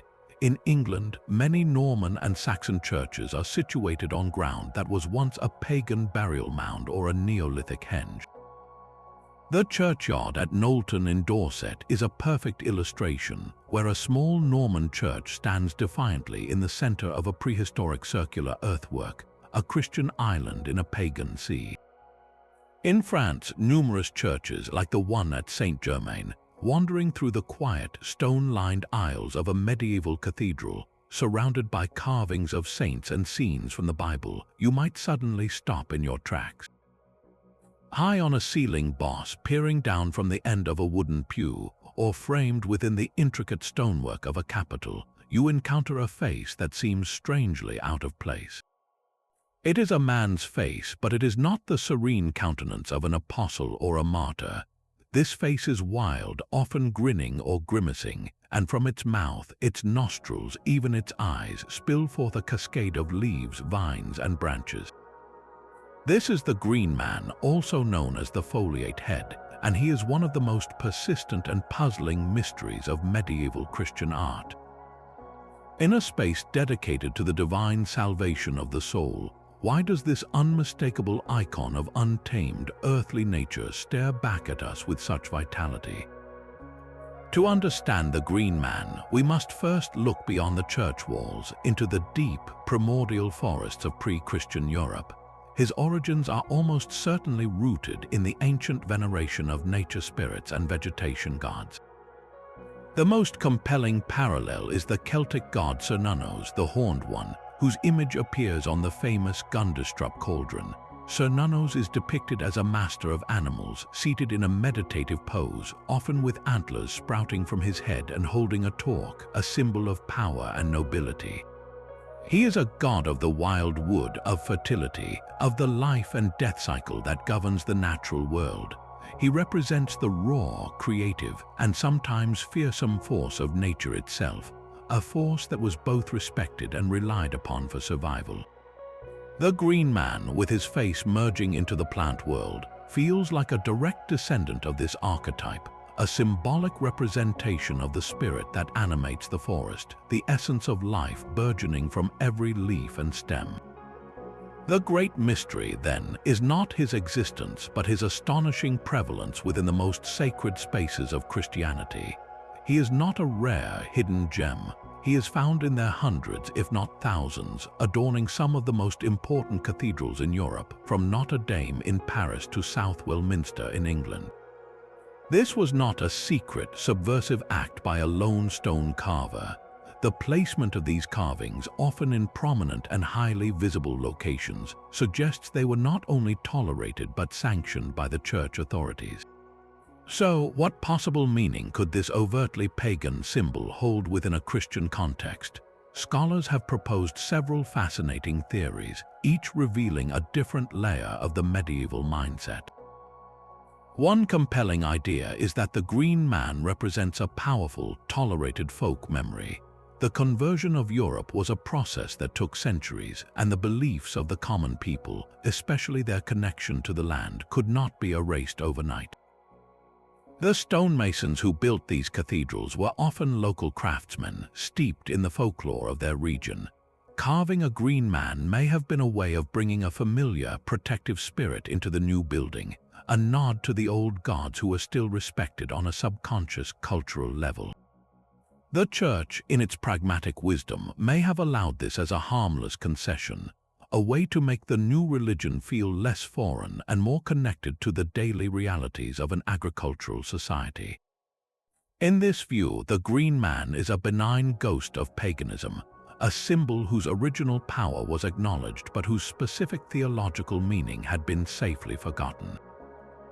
Another, more theologically sophisticated interpretation suggests that the Church actively repurposed the green man as a Christian symbol. If nature is God's creation, then the spirit of vitality within it can be seen as a reflection of the divine. The green man, spewing forth life in the form of leaves, could be reinterpreted as a symbol of the fecundity and abundance of God's creation. More specifically, he could serve as a potent memento mori, a reminder of death and resurrection. The leaves that sprout from him are green and vibrant in the spring and summer, but they wither and die in the autumn, only to be reborn again. This cycle perfectly mirrors the Christian promise of death and resurrection through Christ. The green man's face, sometimes depicted as a skull amidst the foliage, reinforces this idea. He becomes a complex symbol of the perpetual cycle of life, death, and rebirth that is central to both the natural world and Christian salvation. There is also a fascinating connection to the concept of the wild man of medieval folklore, a hairy, primitive figure who lived outside the bounds of civilization. The green man shares this wild, untamed quality. Within the Church, he could symbolize the state of humanity without God's grace, natural perhaps, but chaotic and sinful. His presence in the sacred space might then serve as a warning about the perils of falling away from faith, or conversely, as a representation of the natural world that God came to redeem. He is a figure that stands on the threshold between the untamed wilderness and the ordered sanctity of the Church, a constant reminder of the world that exists beyond the stained glass windows and the spiritual journey required to navigate it. Ultimately, the enduring power of the green man may lie in his ambiguity. He is a symbol that refuses to be pinned down to a single meaning. He is both life and death, pagan and Christian, benevolent and unsettling. His proliferation in medieval churches is a testament to the complex, layered nature of the conversion process. It shows us that the builders of these magnificent structures understood that faith is not built upon a blank slate, but woven from the deep-seated myths, fears, and hopes of the people. The green man is not an error or an anomaly. He is a deliberate inclusion, a silent, leafy witness to the fact that the sacred and the natural were never truly separate in the medieval imagination.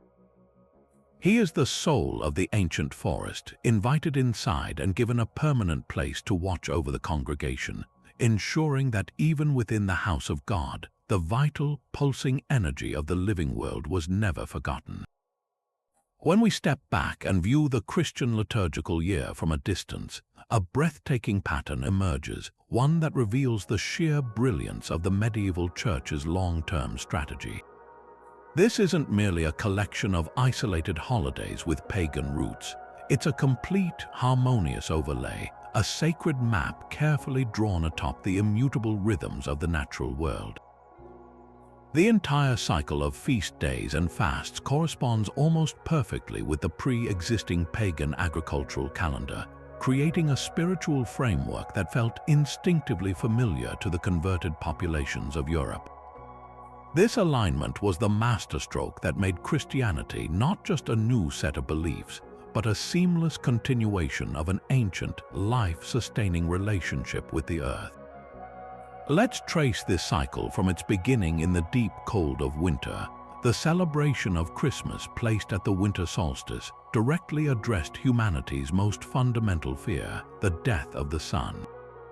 For agrarian societies, the solstice was a moment of profound anxiety. Would the light continue to weaken, plunging the world into permanent frost and famine? The pagan festival of Yule was a communal act of defiance, using log fires and evergreen charms to magically bolster the sun's fading strength. By positioning the birth of the light of the world at this precise moment of maximum darkness, the Church offered a powerful new answer to an old, terrifying question. The message was clear: you are right to celebrate the return of light, but the true light is not a distant star. It is the divine sun, whose arrival promises eternal life, a hope far more enduring than the seasonal return of the sun. As the wheel of the year turned and the first signs of life tentatively reappeared, the Church's calendar pivoted to meet this new season of hope and uncertainty. The spring equinox, with its perfect balance of light and dark, had long been dedicated to goddesses of dawn and fertility like Ostara. This was the time for rituals to ensure the success of the newly planted seeds, a matter of survival for the entire community. The Church mapped the story of Easter onto this critical period. The resurrection of Jesus from the tomb became the ultimate expression of the rebirth that pagans saw in the sprouting fields. The empty tomb mirrored the seemingly dead seed bursting with life. The timing of Easter, dictated by the first full moon after the equinox, further anchored the Christian story in the lunar cycles that had governed planting and pagan festivals for millennia. The holiday's symbols, eggs for new life, rabbits for fertility, were not just adopted, they were theologically repurposed, transforming ancient charms for earthly abundance into profound metaphors for spiritual salvation. With the sun at its peak during the summer solstice, the pagan world erupted in celebration. Great bonfires blazed on hilltops in a spectacular display of sympathetic magic, meant to lend their strength to the sun at its zenith and ensure a bountiful harvest. This was a time of unleashed vitality, of celebrating the earth in its full, fertile glory. The Church's placement of the Nativity of St. John the Baptist on June 24th is a masterpiece of theological poetry. By having John's birth coincide with the days beginning to grow shorter and Jesus' birth with the days growing longer, the solar cycle itself was made to illustrate John's own words, "He must increase, but I must decrease." The wild solstice fires were rebranded as St. John's fires, and the celebration was channeled into a feast honoring the forerunner, the one who prepared the way for the true light of Christ. Finally, as the harvest was gathered and the world began its descent into the dark half of the year, the pagan festival of Samhain marked a time of endings and beginnings. It was the Celtic New Year, a moment when the veil between the world of the living and the dead was believed to be at its thinnest. This was a solemn, sometimes fearful, time of honoring ancestors and protecting oneself from wandering spirits. The Church established All Saints' Day and All Souls' Day on November 1st and 2nd, creating a 3-day period to honor the faithful departed. This Christian triduum effectively sanctified the pagan focus on the dead, shifting it from a time of fear to a period of prayerful intercession and holy remembrance. The old customs of leaving out offerings for spirits evolved into the Christian practice of souling, where the poor would pray for the dead in exchange for soul cakes. This grand synthesis was far from accidental. It was a deliberate pastoral strategy of immense psychological insight. By aligning its sacred calendar with the agricultural cycle, the Church ensured that its rituals resonated with the deepest anxieties and hopes of the people. The farmer who prayed for the sun's return at Christmas, for the crops to grow at Easter, for the harvest to be protected at Lammas, and for his ancestors to be safe at Hallowmas, could now direct all those primal prayers through the framework of the Christian faith. The new religion did not ask people to abandon the rhythms that had governed their lives for centuries. Instead, it presented itself as the ultimate fulfillment of those rhythms. The cyclical nature of the pagan year, with its endless loop of death and rebirth, was not rejected but redeemed, transformed into a linear story of fall and redemption that still honored the sacred turning of the earth. In the end, the liturgical calendar became the most effective missionary tool of all, a perpetual reminder that the divine was not separate from nature, but was present within its very cycles, offering a new story written upon the oldest, most familiar map of all. But for all its strategic brilliance, this great project of cultural and spiritual override was never a completely tidy or peaceful process. The blending of pagan and Christian traditions created a persistent, low-level tension that simmered throughout the entire medieval period, a quiet struggle between the lofty ideals of clerical authorities and the deeply ingrained habits of the common people. While popes and theologians in distant Rome might draft elegant policies of reinterpretation, the local priest in a rural village faced the daily reality of a faith that was often stubbornly hybrid. He would preach the official doctrines on Sunday, only to find his parishioners leaving bowls of milk out for the fairies on Monday, or sneaking off to a sacred spring dedicated to a long-forgotten goddess. This gap between doctrine and practice was a constant source of frustration for the medieval church, and it left behind a fascinating paper trail in the form of sermons, penitentials, and bishops' decrees that revealed just how visible and controversial these hidden pagan roots really were. One of the most revealing sources we have are the penitentials, which were handbooks for priests used in the sacrament of confession. These manuals listed various sins and prescribed specific penances for each, and they are filled with exasperated condemnations of practices that the clergy clearly saw as stubborn paganism. For instance, an 8th century penitential from England sternly warns against those who make offerings at trees or wells or stones, prescribing a penance of 1 year on bread and water for anyone caught in the act.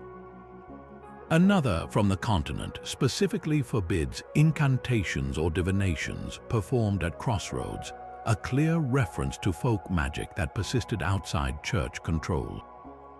These were not abstract sins, they were direct evidence that the veneration of the old sacred landscape was continuing, despite generations of Christian teaching. The church's strategy of building churches on pagan sites was meant to redirect this devotion, but the penitentials show that for many, the power of the specific place itself, the ancient tree, the bubbling spring, remained undiminished. The festival of Beltane, with its unabashed celebration of fertility, was a particular thorn in the side of the clergy. While the church managed to Christianize the winter solstice and even the fearful rituals of Samhain with relative success, the raw, physical joy of May Day proved far more resistant to theological refinement. Medieval sermons from the 12th and 13th centuries are filled with fiery denunciations of the maypole, which clerics viewed not as a charming folk custom but as a brazen idol. One anonymous preacher thundered from the pulpit against the filthy dance and the wanton girdle of the maypole, seeing in the ritual not a prayer for abundance but an open invitation to licentiousness and sin. The church's discomfort was understandable. The maypole's symbolism was too overtly sexual, its connection to premarital liaisons too well known, to be easily incorporated into a faith that increasingly emphasized celibacy and purity. These sermons were a direct attack on a tradition that the common people cherished, revealing a deep cultural chasm between clerical authority and popular celebration. Even the more domesticated customs of Christmas and Easter faced clerical scrutiny. Church councils repeatedly issued decrees against the excesses of the Feast of Fools, a raucous celebration that often took place around the New Year, where lower clergy and choir boys would temporarily invert the hierarchy, wearing masks, parodying the liturgy, and electing a boy bishop. While this might seem like harmless fun, to medieval bishops it was a dangerous echo of the Saturnalian role reversal that the Church had tried for centuries to suppress. They saw it as a blasphemous mockery of sacred order. Similarly, priests would complain about their congregations treating Easter not as a solemn celebration of the resurrection, but as a time for the same kind of divination and fortune-telling that had characterized the spring festivals of Easter. The line between Christian piety and pagan survival was often blurry, and the clergy were constantly trying to redraw it.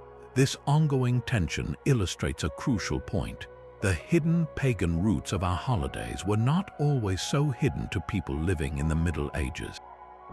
They were a visible, often contentious part of daily life. The Church's project was not an instant success but a continuous negotiation, a centuries-long dialogue between the structured world of the Latin liturgy and the chaotic, vibrant world of folk belief.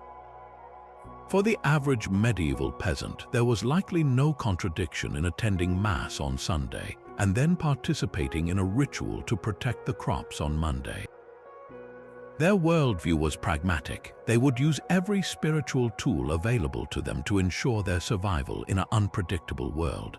The Christian God might promise salvation in the afterlife, but the local spirit of the well might be more immediately concerned with healing a sick child.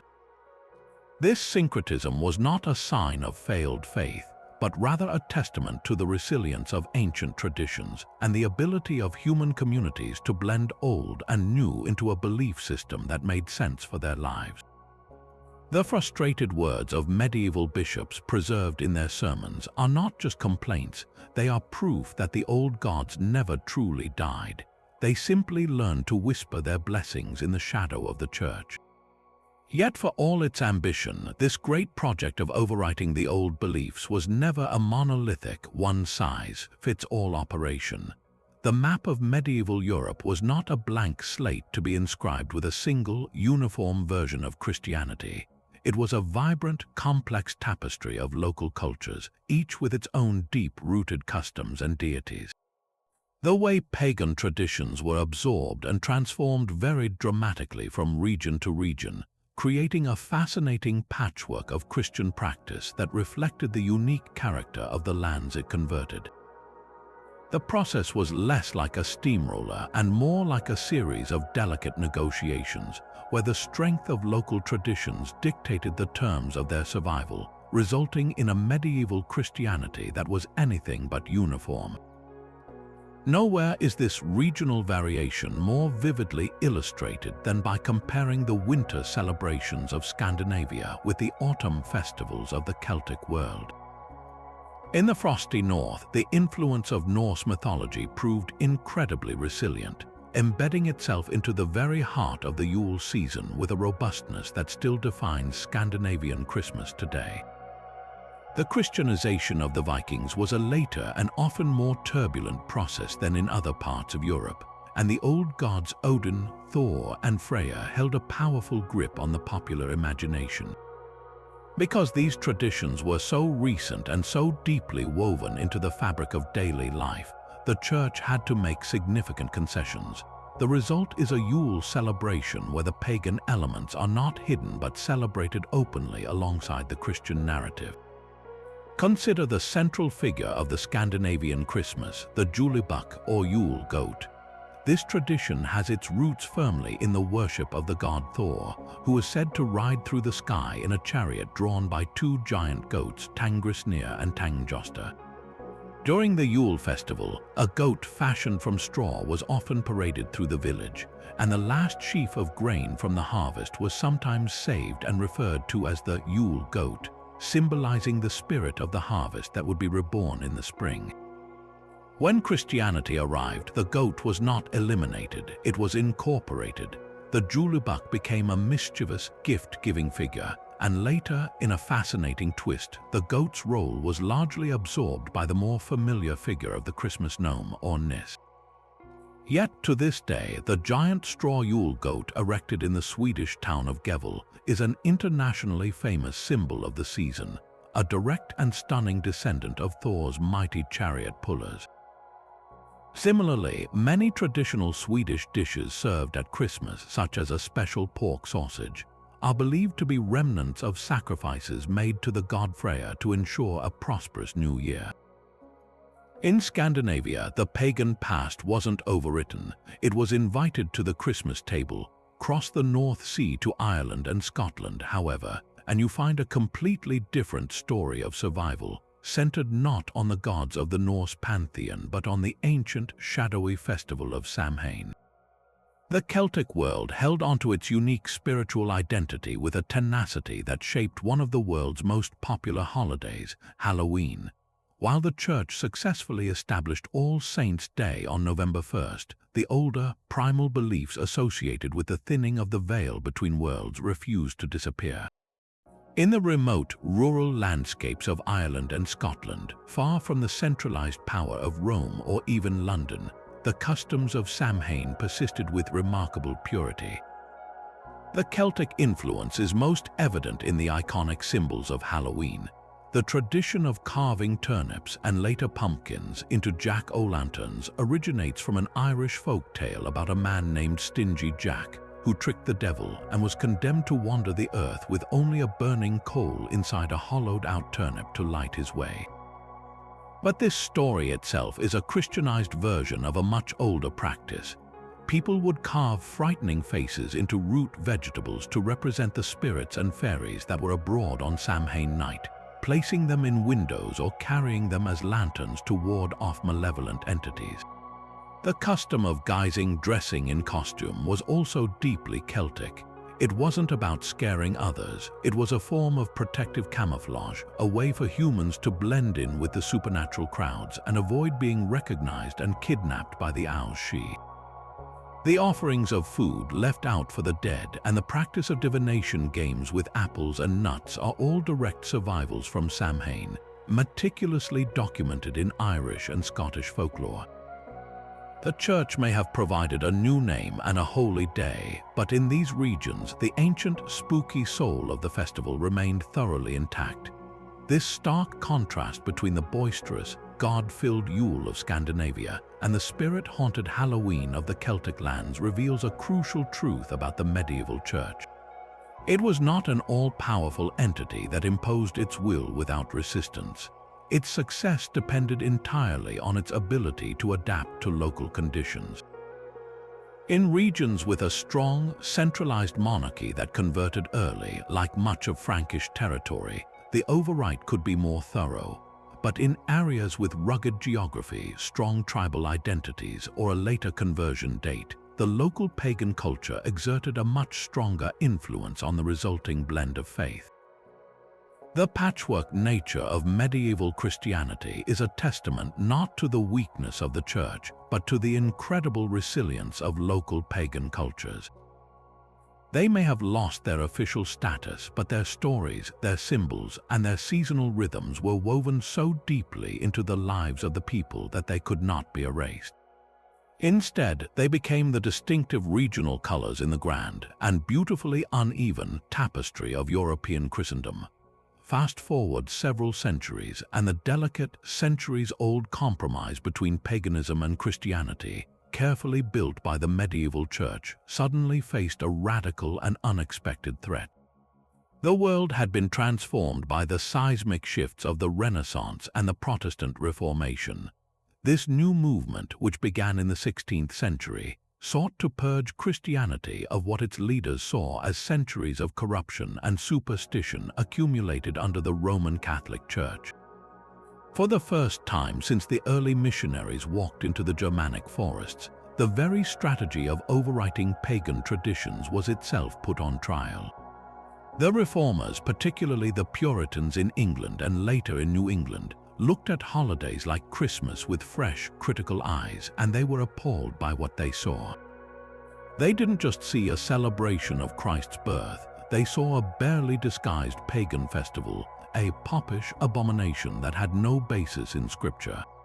The Puritan argument was starkly simple and rooted in a strict interpretation of the Bible. They pointed out that nowhere in the Gospels is there a commandment to celebrate the birthday of Jesus, let alone a specific date given for the event. The choice of December 25th, they argued, was a human invention and a suspiciously convenient one at that. To them, the festive trappings of the season were undeniable evidence of its heathen origins. The Puritan writer William Prynne, in his 1633 tract Histriomastics, launched a furious attack on the holiday, condemning Christmas as nothing more than a popish, if not pagan, festival that promoted sinful and immoral behavior. He and others like him singled out the very symbols we've explored: the Christmas tree, which they associated with pagan tree worship, the Yule log, a relic of sun worship, the holly and ivy, pagan protective charms, and the general feasting and merriment, which they saw as a direct continuation of the drunken revelry of Saturnalia. For the Puritans, these were not harmless customs. They were idolatrous pollution that obstructed a pure, personal relationship with God. This theological conviction led to one of the most extraordinary chapters in the history of Christmas, its official abolition. In 1647, England was in the midst of the Civil War, with the Puritan-led Parliament fighting against the royalist forces of King Charles I. The Puritans, now holding significant political power, acted on their beliefs. In June of that year, Parliament passed an ordinance that officially banned the celebration of Christmas and other traditional church festivals like Easter and Whitsun. The law declared that these holidays were to be treated as any other working day, with shops and markets ordered to stay open. Churches were to remain closed, and any attempt to hold a special service or feast was met with fines and sometimes imprisonment. Soldiers were even dispatched to patrol the streets of London, forcibly seizing meat being roasted for Christmas dinners and breaking up any gatherings that smelled of festive celebration. For nearly 2 decades in England, the public observance of Christmas was effectively illegal, a victim of the very pagan roots the medieval church had worked so hard to sanctify. This Puritan fervor did not remain confined to England. It crossed the Atlantic with the Pilgrims and Puritans who founded the Massachusetts Bay Colony in the early 17th century. These settlers were determined to build a city upon a hill, a pure Christian society free from the corruptions of the Old World. Consequently, they also outlawed the celebration of Christmas. In 1659, the Massachusetts Bay Colony legislature enacted a fine of 5 shillings for anyone caught observing the holiday by feasting or refraining from work. The ban remained in place for over 20 years, and it was only slowly and reluctantly repealed as the colony's population became more diverse. In fact, Christmas was not widely celebrated or even declared a federal holiday in the United States until the 19th century, a testament to the long shadow cast by Puritan disapproval. The irony is profound. The very people who sought a return to a purer first-century Christianity were the ones who most clearly recognized and violently rejected the medieval church's successful strategy of cultural absorption. This historical episode serves as a powerful reinforcement of our central theme. The Puritans, in their zeal to purify Christianity, became unintentional historians of paganism. Their vehement attacks on Christmas traditions provide some of the clearest contemporary evidence that these customs were widely understood to have pre-Christian origins. They were not fooled by the Christian overlay. They saw the pagan heart still beating beneath the surface. This conflict reveals that the hidden roots were never truly forgotten. They were simply managed, tolerated, and reinterpreted for centuries until a new religious movement with a different set of priorities decided to try and rip the entire plant out of the ground. The failure of the Puritan bans is just as telling as their implementation. The public outcry in England was so strong that the ban was ultimately unenforceable, and Christmas was restored with the monarchy in 1660. The traditions were too deeply loved, too embedded in the cultural and emotional life of the people, to be erased by decree. The human desire for light, community, and celebration in the depths of winter proved far more resilient than Puritan dogma, a testament to the enduring power of the ancient rhythms that the medieval church had so wisely chosen to embrace rather than destroy. And so, the story weaves its way into the modern era, where a remarkable turn of events has taken place.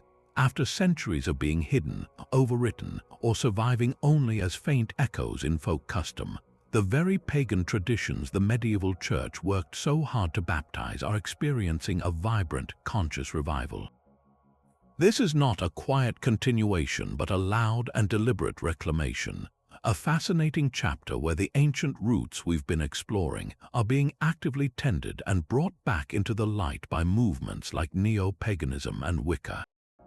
For these modern practitioners, the Wheel of the Year is not a historical curiosity but a living, spiritual calendar.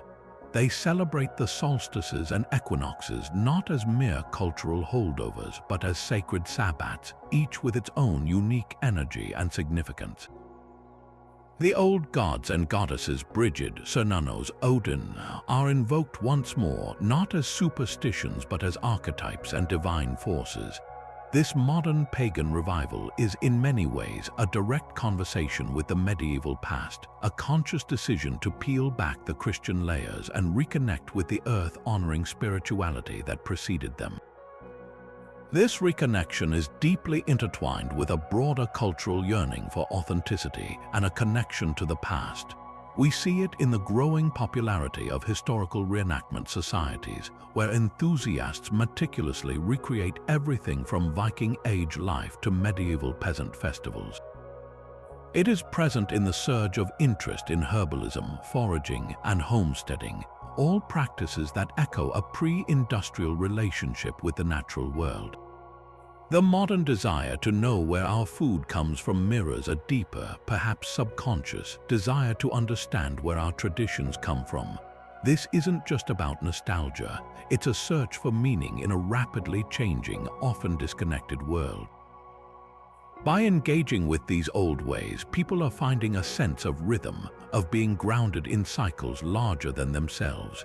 The same primal need that drove our ancestors to build stone circles and light solstice fires. Perhaps the most pervasive and complex manifestation of this pagan revival, however, is its journey through the engine of modern capitalism, commercialization.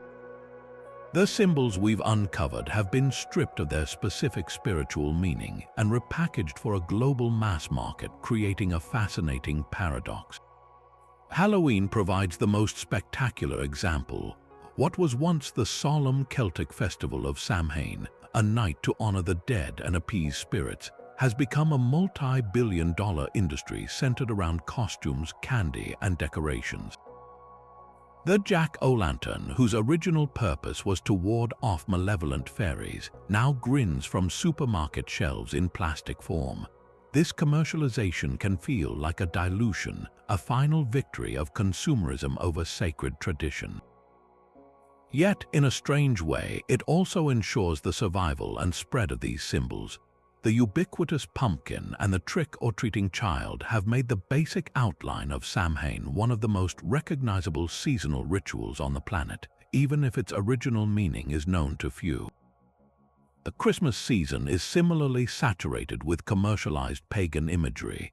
The Christmas tree, once a sacred fir venerated by Germanic tribes, is now a central fixture in shopping malls and town squares worldwide. Mistletoe, revered by the Druids as the soul of the oak, is sold in plastic sprigs at holiday markets. Even the Yule log has been transformed from a smoldering oak trunk into a dessert channel on television or a chocolate cake. This process of commercialization is the latest layer in the long history of these traditions. Just as the medieval church repurposed pagan symbols for theological ends, modern commerce has repurposed them for economic ones. The result is a peculiar hybrid. We participate in rituals whose power we may not fully understand, drawn in by a combination of festive cheer, marketing, and a deeper, perhaps unrecognized, connection to the ancient rhythms these symbols represent. This brings us to a profound and beautiful conclusion about the nature of tradition itself. The journey of these holidays, from pagan rite to Christian feast to modern commercial phenomenon, shows that cultural traditions are not static artifacts to be preserved in amber. They are living, breathing entities that evolve, adapt, and absorb new meanings with each generation. The medieval strategy of overrite was not an act of destruction, but one of creative adaptation. It recognized that the human spirit craves ritual, that we need markers to navigate the year, and that the deepest symbols are those tied to the sun, the soil, and the cycles of life and death. The modern revival of paganism and the commercial spread of its symbols are simply the latest iterations of this eternal process. When a Wiccan priestess lights a candle for Bridget on Embark, she is consciously reviving a practice that stretches back millennia. When a family decorates a Christmas tree, they are unconsciously participating in a tradition just as ancient. And when a child puts on a ghost costume for Halloween, they are, in their own way, reenacting the old Celtic belief in the thinning of the veil.